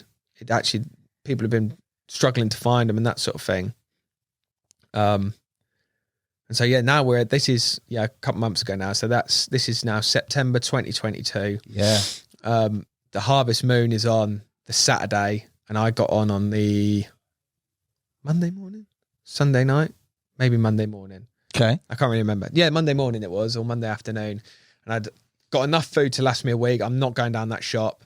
I know a few of the boys have been going up the pub and that because it was bleak, mate. During the days, like just going up the pub. And I was like, I ain't going up. I'm not a bit about that anyway. I don't really drink that much. So the last thing I'm going to do is, with my week off, spend it at the pub. Up the pub. Yeah. So I was like, no distractions. I'm going to fish and fish hard because this is my last chance. Maybe, like I say, I've just got back from a big shoot with Al. So after this trade show, going off on a 2-week shoot with Al, get back playing catch up with that, maybe get a night late October. Then we're into November. It'd be another year gone. Had to put everything into this week. And it was a good week. Weather was looking good. Getting tangled up here. Weather was looking good. A lot of low pressure, big winds, moody. Temperatures were still high early September, so hadn't started dropping yet. I was excited for it. Yeah. I've done all my shopping, so I'm there all week. And that first day I've got down there, no one on touch. So because I hadn't been down in so long, like I said, it felt like a new lake when I'd been on that overnight in August. So I thought I'm going to spend this first day, bait a couple swims, explore a couple swims, and then if I do need to move on them, you've got something. It's seamless. You know, I know the wraps. I know where I'm going. Like if they're shown in that bay, I know there's a spot in that bay and I can go and fish it. So spent half the day doing that, most of the day doing that. And then Gary turned up about 5 p.m, said he was doing 2 or 3 nights. Now I knew it was due to be quite busy that week as well. Gary was going to do 2 nights. A guy called Lee was going to do 4 nights from like Wednesday till Saturday. There's another guy who's a bit of an all-round angler. He goes bream fish, he'll catch what he can, sort of thing. He was going to do Wednesday till Sunday. Loz had booked a bit of time off for the moon. Like I say, when there's 4 on, it's Ramo. So I knew, like, actually, there could be quite a struggle to move. But so I wanted to make sure I have a good decision. I know what's about. So, you know, if someone goes in there, I can just like sneak in Lesbo Bay or whatever. So anyway, I spent the day getting ready. Gary's come. So, you seen anything? Gone, nah, nothing, mate. Nothing all day. And then one's just poked his head out, boom. 20 yards out. Honestly, have you not seen anything? Yeah. And this is the thing, like, I've never seen him show here before. It was 20 yards out in front of a little gate, like, boom. I was like, apart from that one. And then we stood there and watched, saw 3 more in that little zone. And he was like, well, are you going to go in there? And I knew he'd been doing a bit on Cowpat. Okay. He'd even thinks he'd lost it. I think he'd had one a couple of weeks ago. And a couple of nights later, he'd had another take. Good fish, stripped him, holding deep, hook pull. Loz was with him at the time, killer. But we could only put it down to really being that one, considering what else had been out that year. Right. So he was kind of saying, like, I'm going to go in there. And I said, right, I'm going to fish on these tonight. And I'll get up first light. They like a show first light. I'll get up at first light and I'll kind of set up my week up around that. Now, I always thought I'd just be bouncing. I just said, just work hard, Dan, get on them, fish for them. I never imagined me sitting there all week, and I ended up sitting there all week. I never thought I'd do that. I thought I'd be kind of just on them wherever they were. Wherever you go. But yeah, just going back to the stock thing. That week while we sat there, I was chatting to Loz a lot, and that we kind of worked out how many were in there, judging from the captures pack. Because, like I say, because there's not many, you get a good grasp on what's been caught over the last 10 years. And we kind of racked it up about what's been caught and what's been out this year and what we've seen in the water, but not been caught, because there's a couple of 100% fish that haven't been caught in 10 years that we've seen in the water 2-3 times a year each. Joking. Like, yeah. Good uns as well. Yeah. Good. Like there's a couple of commons. Gary had one this year. Good common. I think it was about £40. Not been caught in 10 years. No, that one not been caught in like 7 years. Jesus Christ. There's another one which again £40 common. £40 all day long. Seen it in the water. A lot of people said, "Oh, it's bigger than the big," and it's definitely not. Right. They said, I've seen them in the water loads of times. About, it's low 40s, loads of times. Everyone's seen it loads of times, not been caught in. Last time I know it come out, I think it was 2012, 2013. Bloody hell. Mental. So you just write them ones off, mate. Like, you might hook one on a zig or something, like, but yeah. Yeah, don't hedge your bets on it. Yeah, but you could account for them on the list, yeah? Yeah. You know they were there. So I think, including the stockies, being generous. How many stockies went in? I think he put like 10 in. Okay. But I know a few had popped up dead in that, and you'd seen the ones that were there and they got caught a little bit. So being generous and adding a couple of stockies on, I think we racked up about 17 fish, all in. That's a horror show, mate. And they show like Billio as well. Yeah. What's that all about? So I've done my first night with these 2 shows on me. And going into the evening and Gary's there. Oh my God, I've never heard shows like it. Oh, I can't. Mate, it was I've been just losing my head. but the dish. 200 yards that way, 100 yards that way, right in front of me here, like 10 yards off the tips, 100 yards out in front of me on the far everywhere? back. Mate, they were everywhere. I'm thinking, there's 17 fish in here, but there must have been like 5 there, 5 here, 2 there. 2 there, and they just must have been going Garrity, just boom, boom. But you know, it's like that some nights. I was reluctant to move my rods at this point because I'd had a couple of shows on me, but a lot of them were just out in the middle. Okay. Out in the middle, 100 yards out in front of me. But they hate being cast on. They hate being bait boats over their head. Like, honestly, Even boats. They're mate, not a fan. Boats are louder than leads, mate. Yeah, true. They are a bit fizzy, mate, and you can hear them under the water. You hear them from a mile off. Like, there's Loz has been fishing there before. He's got his rods out. There's fish showing on him. He's been buzzing. People have turned up with a bait boat, sent it out there, and he's like 100 yards away. He can hear it. You think they can't hear it 20 foot underneath you? Yeah. They don't like it, mate. They don't like leads. So I thought I'll leave them here because I've had a couple of shows on me. I'm 20 yards out, and they're showing 100 yards, so they're in front of me. Give or take 80 yards. But I'll do something tomorrow morning I'll watch them tomorrow morning. Anyway, they've gone mental all night, like just showing. No bites. Woke up in the morning, 2 or 3 shows, but just in front of me. Maybe the odd one to my left, maybe the odd one to my right, kind of in no man's land, but they were there. So I was like, right, enough to stay. Redid the rods, and this is an area I've never fished before. I know what's out there, but I've not. It's just barren, 20 foot deep, barren. I knew I'd get drops out there, and so I didn't do any exploring with a lead or anything like that. I just knew I'd get drops, and I was just like, I'm just going to fish where they are. It's late enough in the year now for me to be confident enough to fish in the depths. Yeah. And I say the depths, it's 20 foot. It's not mental. And I'm always a massive advocate of like, whether it's 38 foot, 40 foot, whatever, if a fish, as all it's ever known is lived in that environment. Yeah, it's normal. But in our heads, we're going, oh, it's too deep. But, you know, it's normal to them. So, especially later in the year, not in the spring, but like, so I just wanted to fish where they were. So, got my 4 rods. I've put 1 straight ahead of me, like 60 yards, something like that. And then 2 to where I saw most of the shows. I wanted to put them in the same zone, not same right on top of each other, 2 rod lengths apart. I just wanted to put a little bit bait over the top. And I wrapped them up about 90. And then, so I wrapped up first. Yeah. The reason being I could work out the, with my dot spot, where I needed to, and I knew the depth. And like I say, I'd done a bit of exploring on the first day, and I'd worked out the swing back in 20 foot, how much further back I needed to. What was the difference? It was like 2.5 foot. Okay. Was it 2.5? Shorter. 3 foot shorter, 2.5, 3 foot shorter. By putting the lead out, I hold it on a tight line. I don't go down with it. Because when you go down with it, it can vary. There's variable there. So I hit it and just keep the rod tip same place. Just sink it on a real tight line, and just let it sink. And that way, my fishing rods and my marker lead are going to be exactly the same. Yeah. If I hit the clip at the same spot every time, and just hold it tight line, it's going to come down. Pop the float up, and then I cast the spod to it. Get the binos on it to make sure it's on it, and now I know I'm as accurate as I can. Yeah. Okay. Now I know it's the same depth here as it is there, so wrapping up was easy, and I knew I could be accurate. So then I've wrapped up 90 yards, and I've wrapped up the other 110 out to my right, and then I've done my bait in accurately, but I didn't want a lot of bait. I wanted minimal bait. What you put out? 2 spods on each rod, mini ones, two mini dot spods. 2 mini dot spods. Yeah, like nothing. But I wanted, because like I say, they don't eat it. I've never seen them troughing. I've never known anyone to catch over like Loads huge amounts of bait. I want a bite.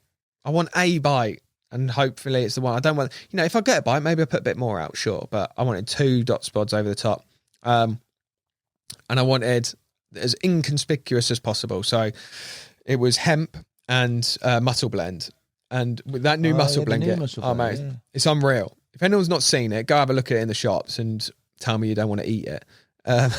It's literally chunks of mussels. Mussel, isn't it? Yeah. There's a couple of different types of mussel, but the main mussel in there is green lip mussel. Yeah, and there's literally chunks of it, like sizes bigger than hemp. Like this, like big chunks of it. Now it's like 50-50, like kind of like the oil and the chunks. You shake it up, but if you let it settle, the chunks just kind of sit at the bottom. And so I was letting it settle, opening it. I was getting rid of all the oil and that. I wanted just meat and hemp, because I don't want to like fill my dot spot up with nothing and then like you lose it all. I wanted that dot spot just to be 50-50 hemp and meat, like muscle meat.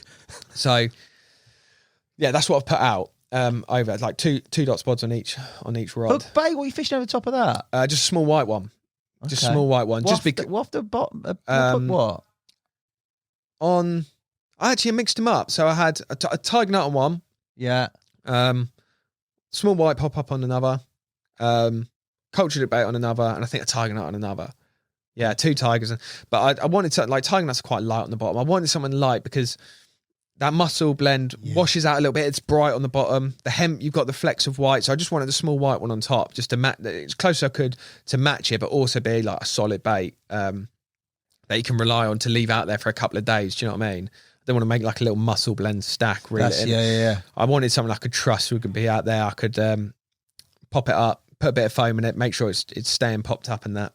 So that's what I was fishing. And the next day, so that evening, see 1 or 2 shows. The next morning, they've gone fucking mental again on top of, like, boom, boom, boom. What, over your rods? Yeah, nothing to my left now. Okay. All on top of me. Boom, boom, boom.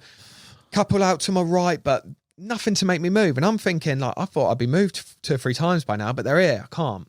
And at this point, there's a couple anglers on. So actually, there was only a move into Lesbo Bay, which I put a bit of bait in and done some exploring in, and a move into Root Ball, which was far end. But again, like, it's quite near, because Loz had turned up. It was quite near Lars. I didn't want to come and like cut him off almost if they'll come around that way. So I was a bit like, I think I'd be moving for the sake of moving at this point. Do you know what I mean? So another day's passed. At this point, I've changed 2 of the rods to zigs. I'm fishing in the deep. They're showing a lot. They're up in the water. A couple of different depths of zigs, changing it up and that. Nothing. The wind, the next day, the weather and the sun was up at this point. 20 odd degrees. Flat calm. Didn't say it was going to be. It said it was going to be moody. I was getting pissed off with this weather app because it was going to say saying it was going to be moody, and then it wasn't. It was like bright, bright sunshine. So yeah, I put the zigs on, but the next day it was meant to get moody again. And so I'm rubbing my hands together and thought zigs are going to come in about 5 p.m. Bought the zigs in, and put the hook baits back out, and 2 fresh dot spots, or 1 fresh dot spot on each rod, I think I did. So I mean, right minimal, but I trusted it. I trusted the accuracy. That is some trust, mate. Yeah, to be honest, if I was a bit wayward, I'd put another one out. Yeah, of course. But like, I think I only did that on 1, maybe 2, but the other 2, it was right on the mark every time. So I was like, okay, that's all I want. And in 20 that's going to flutter down. It's going to be a little bit of. That was the plan, anyway. I love the Ferry, mate. Yeah. So the next day, and then I said I'm leaving them 2 days. So now I'm getting on in my week. You know, you're back end of that. 4 nights. Yeah, I've got two nights left, I think. I'm on the Friday at this point. So I said, no, this is Thursday night. I've redone them. Yeah.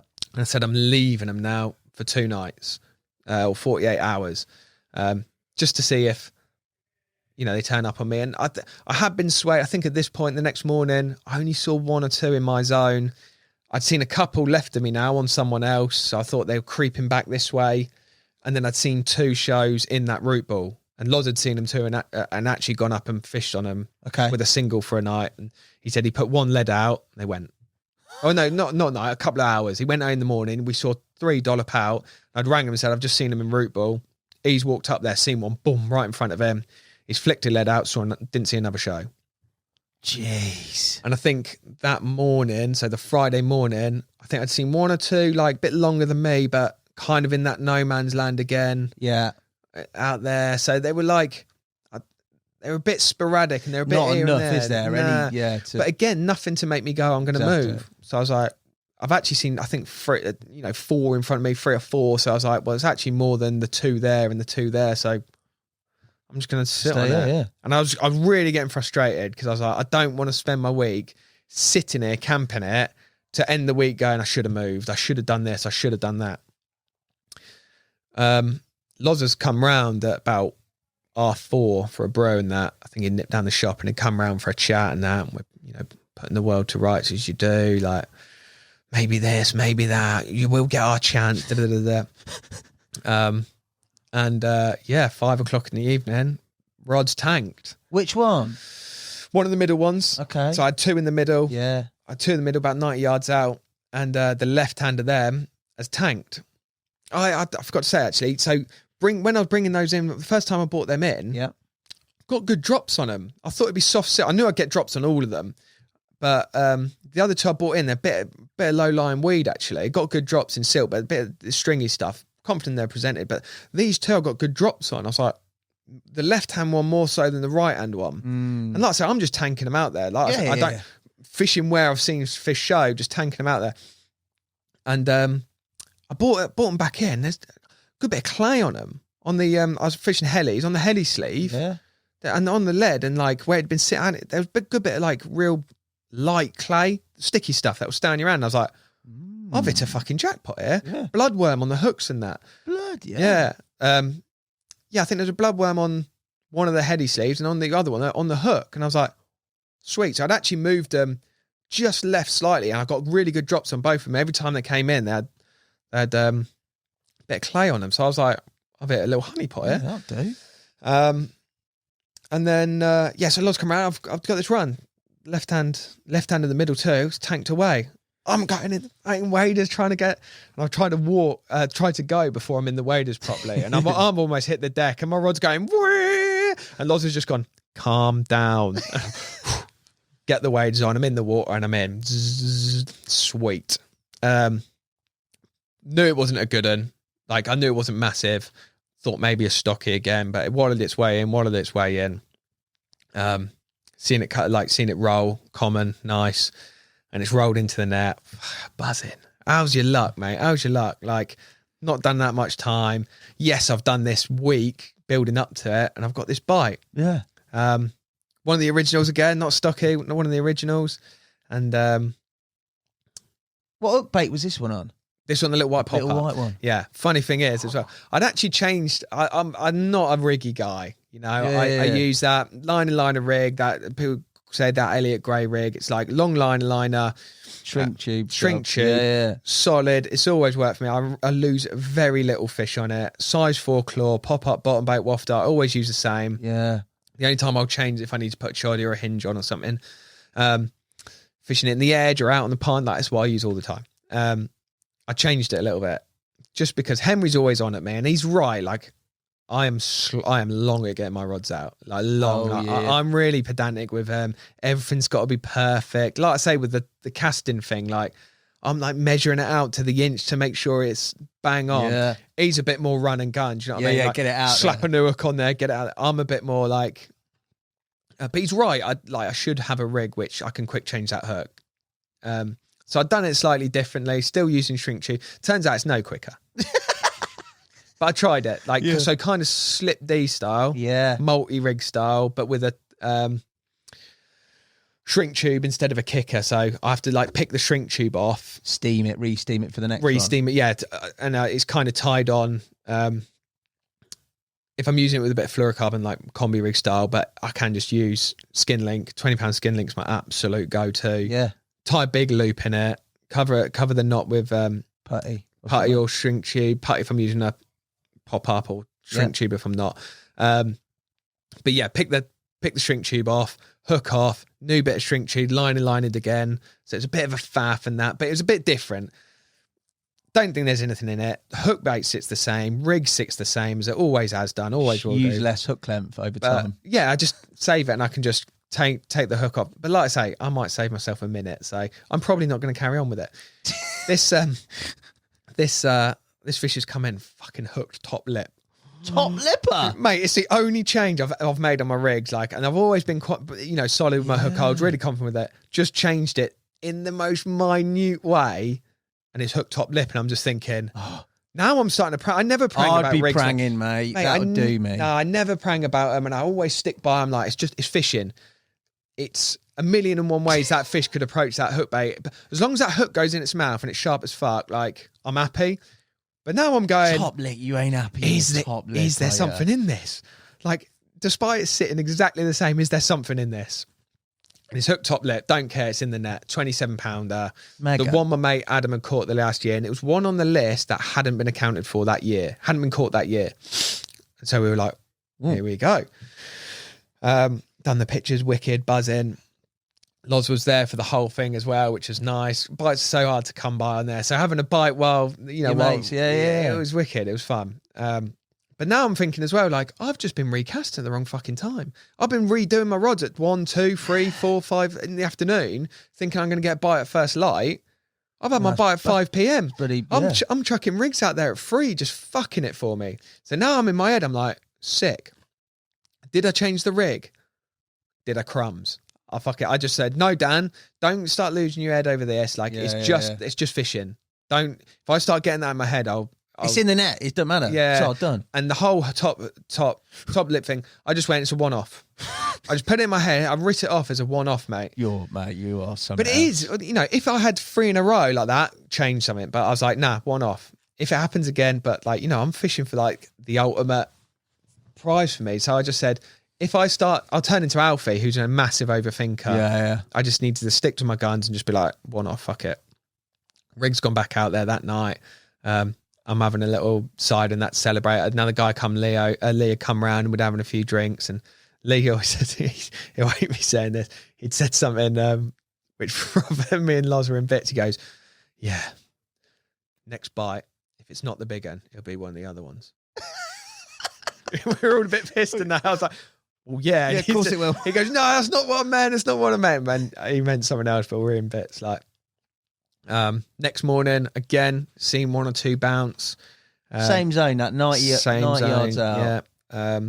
But like, again, this weather was never really turning up. You have little spouts of it where it'd be a bit moody. Wind would hack into me, which would be like a northeast. But it wasn't really affecting where they were showing or anything like that.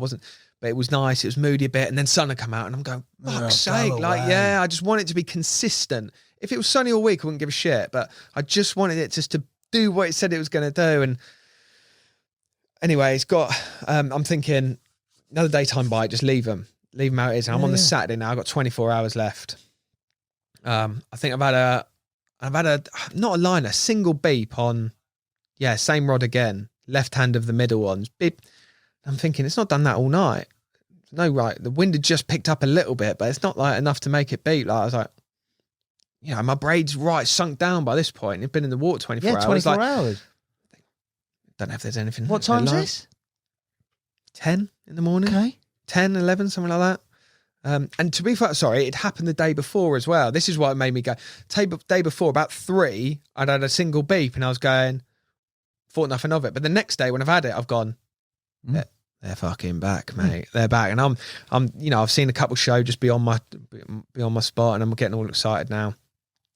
Loz have come round, going home, gutted. Like, he's done 4-night blank. There's another guy in Big Gate who was still there, but Loz had gone home. I knew Lee was packing up today about midday and that, and I was just thinking, I was buzzing. If I have if I have one of these weeks and have a bite, I'm gassed. I've done it on Ferry twice when I take my time off. I'd had my bite. So I'd had my bite, and I kind of knew I would. Like, I was confident going into this week. I was like, I've got a week. I'll get a fish. I'll get a bite. I'm sure I will. So yeah, we're about 11 now. Loz has just gone. And I've just been on the phone to my mate Puke and that, and the weather's like kind of turning, and I was speaking to him. Yeah, it's getting a bit moody now. It's nice.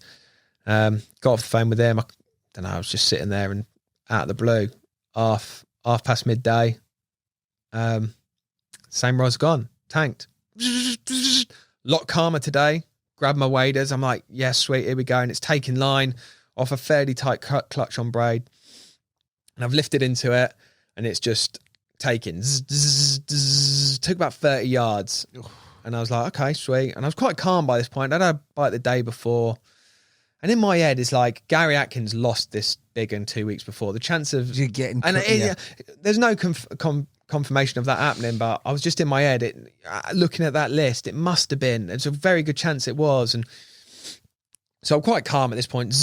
Taking line, and then I see it broke the surface about 80 yards out, and it's just floundering. After that first run, it's just started to come in, but it's come up on the surface. Broke the surface quite early on. I'm like, okay, just see his tail. No, it's too far out to see anything. Yeah. At this point. And I'm just kind of like pumping it in. And the rain started coming in. And like the wind's like picking up, and it's just started raining quite hard. Like it right in my face, like real fine rain. I'm getting wet, and I'm like, I was just fucking gassed. Like I'm hooked into one, bent double. The rain's in my face and that, and I'm just like, this is it, mate. This is the Fens, boy. Mate, I just all that atmosphere and that, but. Yeah. And then it's kind of kiting to my right. It's about 40 yards out at this point. I just see this back break the surface, and it's a mirror. Ooh. And now it's 50-50. There's two fish. There's two mirrors in there. One of them being the big one. The other one being the fucking sunfish. That horrible Croatian round thing. It's like got a tiny head and massive shoulders. Yeah. And that's why, and about 34 pound, big, broad, short thing. So I'm thinking it's one of two.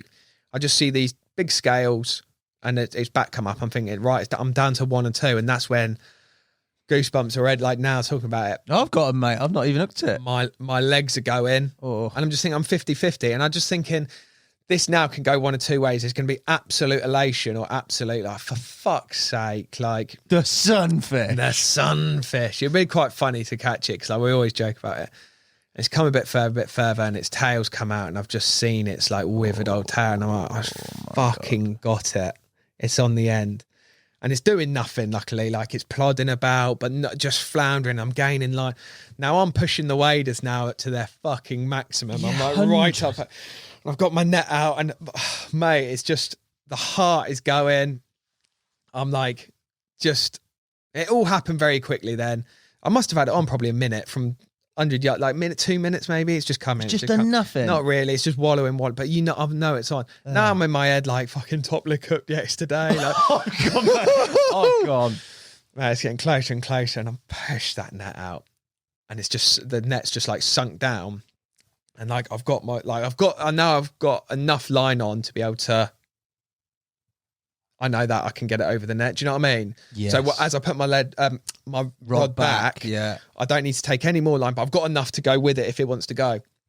So I've got enough line. It's just on a lead now, and I can see it. Oh, it's disgusting. It makes me feel ill, mate. The net's out, but it's so deep now, and it's over the top of the net where I think the net's going to be. I'm just, and a net's quite heavy if you've got it at the end of the net trying to lift it, and I'm lifting, and I'm just hoping it's going to engulf it, and it started going, and I'm just, and the net's just engulfed around it, and I've just pulled it in, and I've just looked in. I didn't need to, like I know what I've just seen it flop, and it's and I've just taken my rod and I've just fucking just thrown it into the water, staked it in like that as hard as I can. I've just walked back to the bank, fallen to my knees, and I'm just fucking punching the ground. I cannot describe that feeling. I will never describe that feeling to anyone. Like, I've never had it before. I will never have it again, I'm sure. And I've just like, my hand was bleeding as I've hit a couple of fucking rocks, and I've just punched it. I couldn't believe it was me, and I've had it. And it's there. And I just walked up the bank. I just grabbed my phone, and I always knew what I was going to do. Like, because you dream about this moment. Yeah, of course. Every night you're on there. And there was two people I wasn't going to tell any of the boys straight away, not until it was back, because I didn't want. There's 2 people I was going to call. It was going to be Loz, Yeah. and it was going to be Dave Robinson. Yes, Dave. Because, like I say, Dave's a mate, but not like really, really close mate. Like, Yeah. I don't speak to him on the daily. Like, every couple of months we'll have a catch up and that, or I'll bump into him here and there. But as I say to you, he's just the absolute hype man. And I just wanted him to be there for that moment because I knew what it'd be like. He's done photos of like fucking £20 commons for me before, and he's just going, look at it. Whoa. And people are walking past going, don't you dare tell anyone you've seen this. And like, he's just like energy, Yeah. a ball of energy on the bank. So there were the 2 calls. I'd actually had a call from Dave that morning, not heard from him in ages, saying, Oh, weird. saying, code red, I've got one. Can you come do photos? 6 o'clock this morning. I've had one the night before, and I'm thinking, oh shit. And he's not far from me. And then he rang. I said, talk to me. I didn't message back for 10 minutes. I'm going, like, what you had in that? And he'd had a real nice one. That's all I'll say. He'd had a real nice one. On the full moon, this is as well. So yeah, the Saturday is, the peak of the full moon. Peak of the harvest moon. Yeah. And he'd had a real nice one, but he'd managed to get hold of his mate who lived even closer, went down. I was like, oh, sick. So I've just literally grabbed my phone. They're the 2 people I'm going to call. But the first thing I did was make a video to send them just while it's in the net 30 seconds ago. And mate, I'd like look back on that video, and I'll always look back on that video, and you can just see the adrenaline pumping. Is that the same video you sent to our WhatsApp group? Yeah, the one where That I'm like, is- it's fucking done. But I'm going to put it up, mate, with the audio. There will be a cut in this because it is the most incredible. It's what carp fishing is when you have an absolute result, isn't it? You can hear it in your voice. You can see it in your face, in your breathing. And like, I didn't know if it was initially, like, even watching it, I thought, this is a wind-up. Surely he's never done that. Like, that's obscene. And then you watch 3 seconds into the video and you see your eyes and you think, he's actually gone and bloody...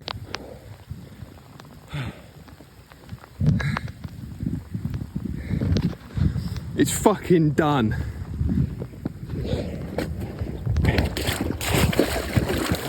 It's fucking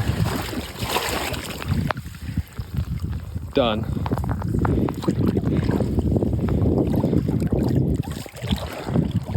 Let's have some photos, mate. Yeah, like I look back on it and like I say, it's almost a bit embarrassing because you can see I've lost it. You're gone, mate. Yeah, but that's I've brilliant. lost it, but you can hear it in my voice. The adrenaline's pumping out, and I'm just shouting, "It's fucking done! It's fucking done!" I'm getting into the water, and I've done the phone in the net, and I've turned it on to myself. So I said, come get some photos, boys. Send it straight to him. Didn't even wait for them to see the video. Then I've just rang Loz, and he said he'd been home. His missus was cooking him some breakfast, and he's just got a call in his pocket, and he just said to her, "He's had it." And he pulled it out, Dan Yeomans, and he went, "He's had it." And he answered and was just like, "You've had it." And I'm just like, "I fucking had it."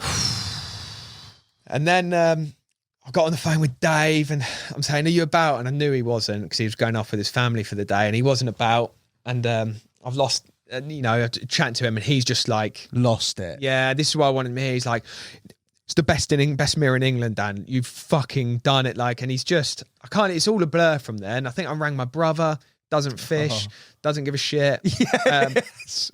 Honestly, like, he doesn't fish. He didn't even know, like, he knows I fish up there, but he doesn't know the magnitude of of it. Yeah. And, the past 7 years of trying to catch, like, this thing that'll be just rock my carp fishing world.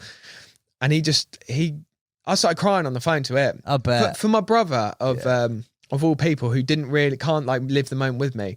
I was like fucking crying on the phone to him, and he was just like, "This means a lot, doesn't it?" I'm like, "Fucking does, mate, bro." But he's like, he said to me, "Is it like what did he say?" He goes, "Okay, so it's like getting a shiny Charizard." He's into fucking Pokemon. He's not even, but like, there's been this big trend of how rare they are. I was like, this is the rarest fucker available, mate. And he's like, it's like a shiny Charizard then. I was like, yeah, that's basically it, mate. Yeah. I told Dave that later, and he was like, yeah, PSA 10, mate. Mate, what a fish, mate. But then I'd always, as I say, I've got my plans. I'd rang a couple of people, and I said, what am I doing? Have my fucking moment. So I've turned my phone to airplane mode. Yes. I've put a song on. What song? It's Cat Stevens, Miles from Nowhere. It's like my absolute fishing song, like cheesy as fuck, mate. But I put it down, played it, and I always remember, I think it was Oz Holness did a podcast with you. Yeah. And he's always he talked about when you catch one, Yes. just having that moment. Yourself, and I remember him yeah. saying, just remember the weather, remember the way the wind's blowing, remember what the breeze felt like, remember what the clouds looked like. And I did it. I said, he's right, like I will. So I put my phone on airplane mode, put it behind me with this song, and I just sat there. And I remember what the clouds are like. It will stay with me now because of what he said.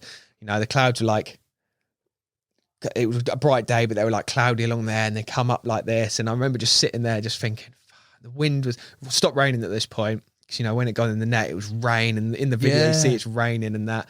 But it stopped, and I just sat there, and the net's propped up, and I can just see its back in the water. And I'm just like, I've fucking done it. Yeah. I've fucking done it. Little old Dan Yeomans, who'd have thought it? No time, pissing in the wind. And like, I just got my, like, I always say, all them other boys deserve it a lot more than me. You know, they grafted. Yeah, you know, they're doing their 2 nights a week. They're doing their time. I've not been able to do it. I almost felt like a thief coming and taking it from them. Gary was buzzing for me, and he just said, "You're a dream stealer, mate." Like, you've only had the ticket in all respect. Even if you were fishing it hard, you've still only had the ticket a couple of years, haven't you? Yeah, a year and a half. Yeah. And yeah, so I sat there. I had my moment. I rang my missus, and I rang my mum.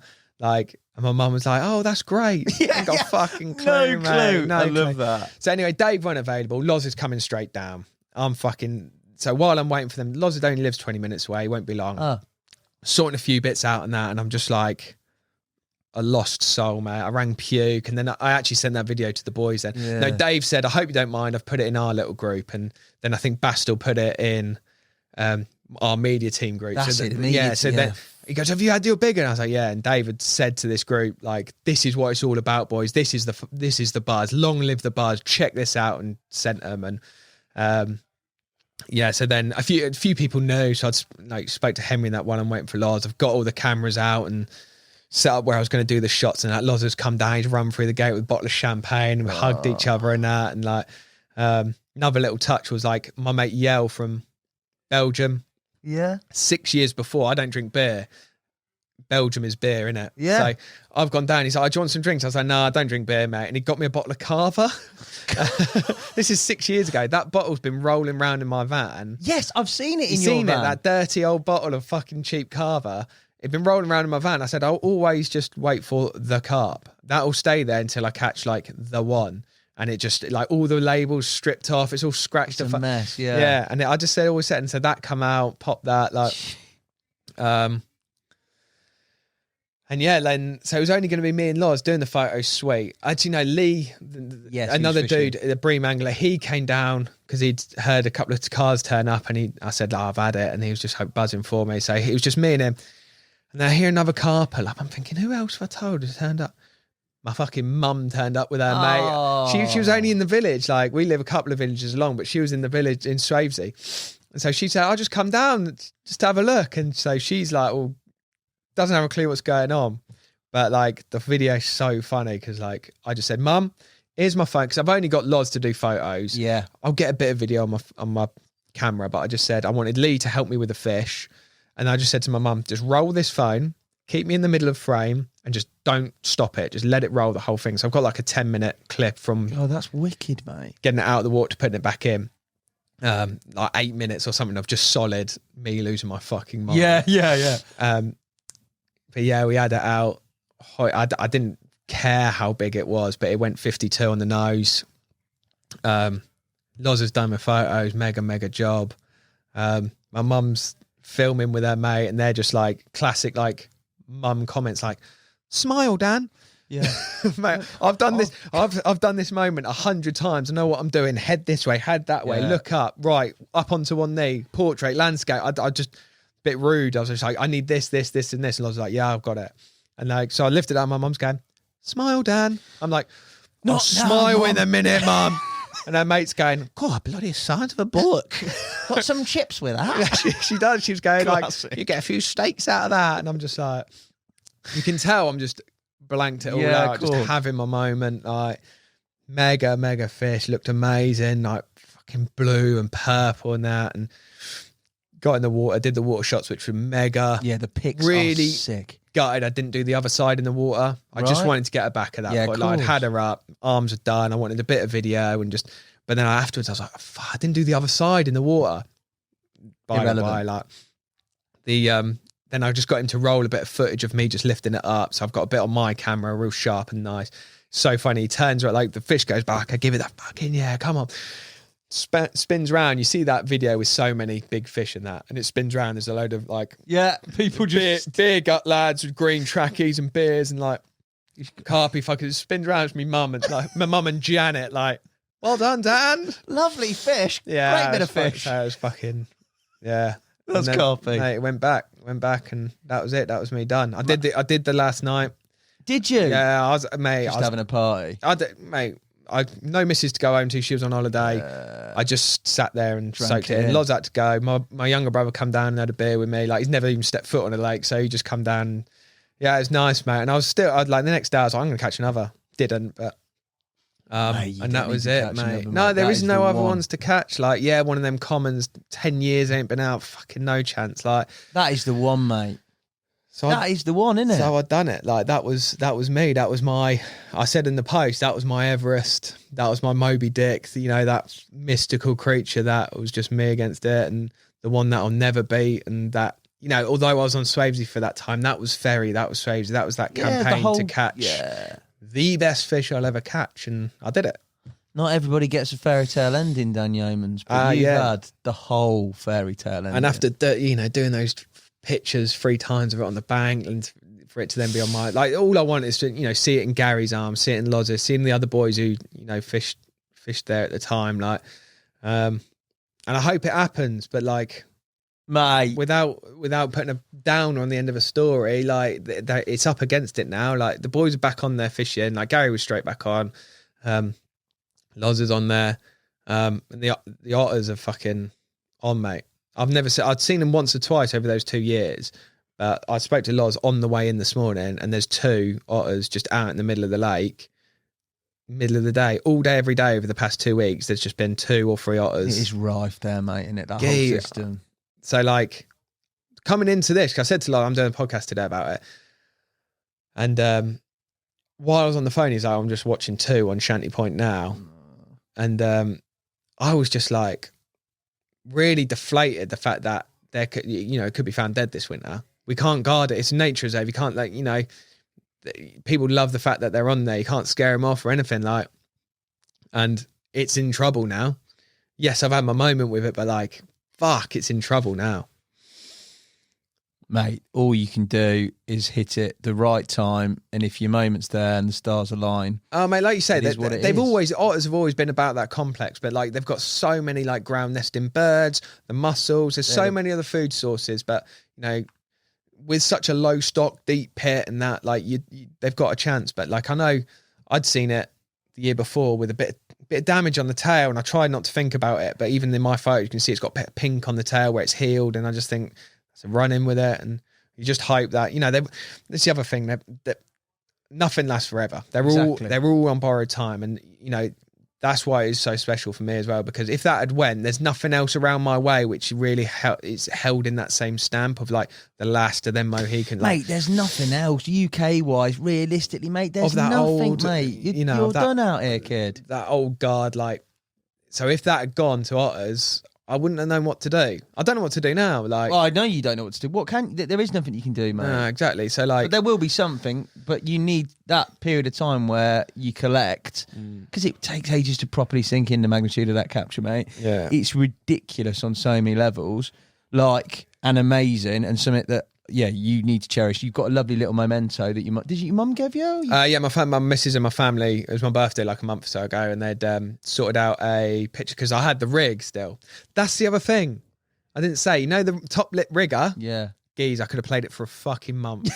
Honestly, mate, I almost needed to get the pliers to get it. It was slam, bottom lit, right in the middle. Nothing wrong. Yeah, I was like, nothing wrong. Yeah, that's why I built up that whole rig thing, because geez, she was slammed in there. Bang to rights, Yeah, mate. mate, yeah. You got the old first light framing with the rig in it? Yeah, so I've still got that.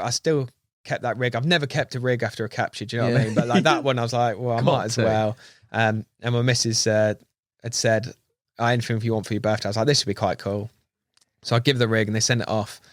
First light training. I'd messaged Ollie the other day saying he's done such a good job of it. It looks wicked. So bit of a massive plug for him. Like if anyone's got one of them right special captures, speak to them. I was just going to get it picture framed, but go into them with a little caption underneath. Swavesey mirror. He's done one of mine. He's incredible. They're wicked. Yeah, with the rig and like it just sits there. It looks proper nice. A bit self-indulgent. I'd never really wanted a picture of me, but I was always just going to have it in the office. My missus was like, "Nah, get it on the wall." Get it on the wall, boy. So we've got it up. We've got it up at home, and so if anyone's got one of them special captures, get in touch on their Instagram. First light framing. Yeah, they're absolute boys. Do something special. So. And that's it. That's my story of catching that. Mate, that's incredible. A lot of people talk the talk. I have also, throughout the course of time, said you're an absolute madhead to you on a number of occasions.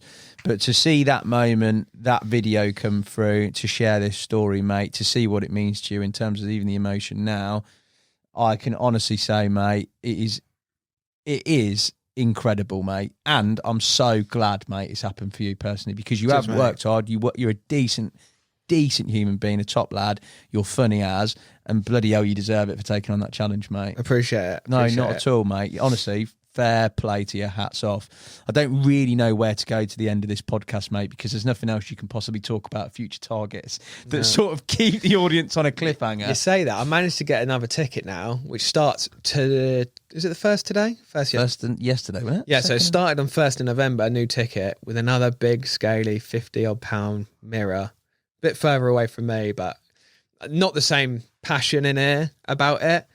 But I guess it's the next step. Like, you got a ticket. That's a start. I always said I'll never beat it. I've said it 10 times. I'll never beat this one, but now I'm not trying to. Like, this is this is the next one I'll go for. And I'd always said I'd take a couple of years, like doing something where a bit more realistic, where I can go for a weekend, catch a couple and that. And I've gone straight into another really fucking hard one.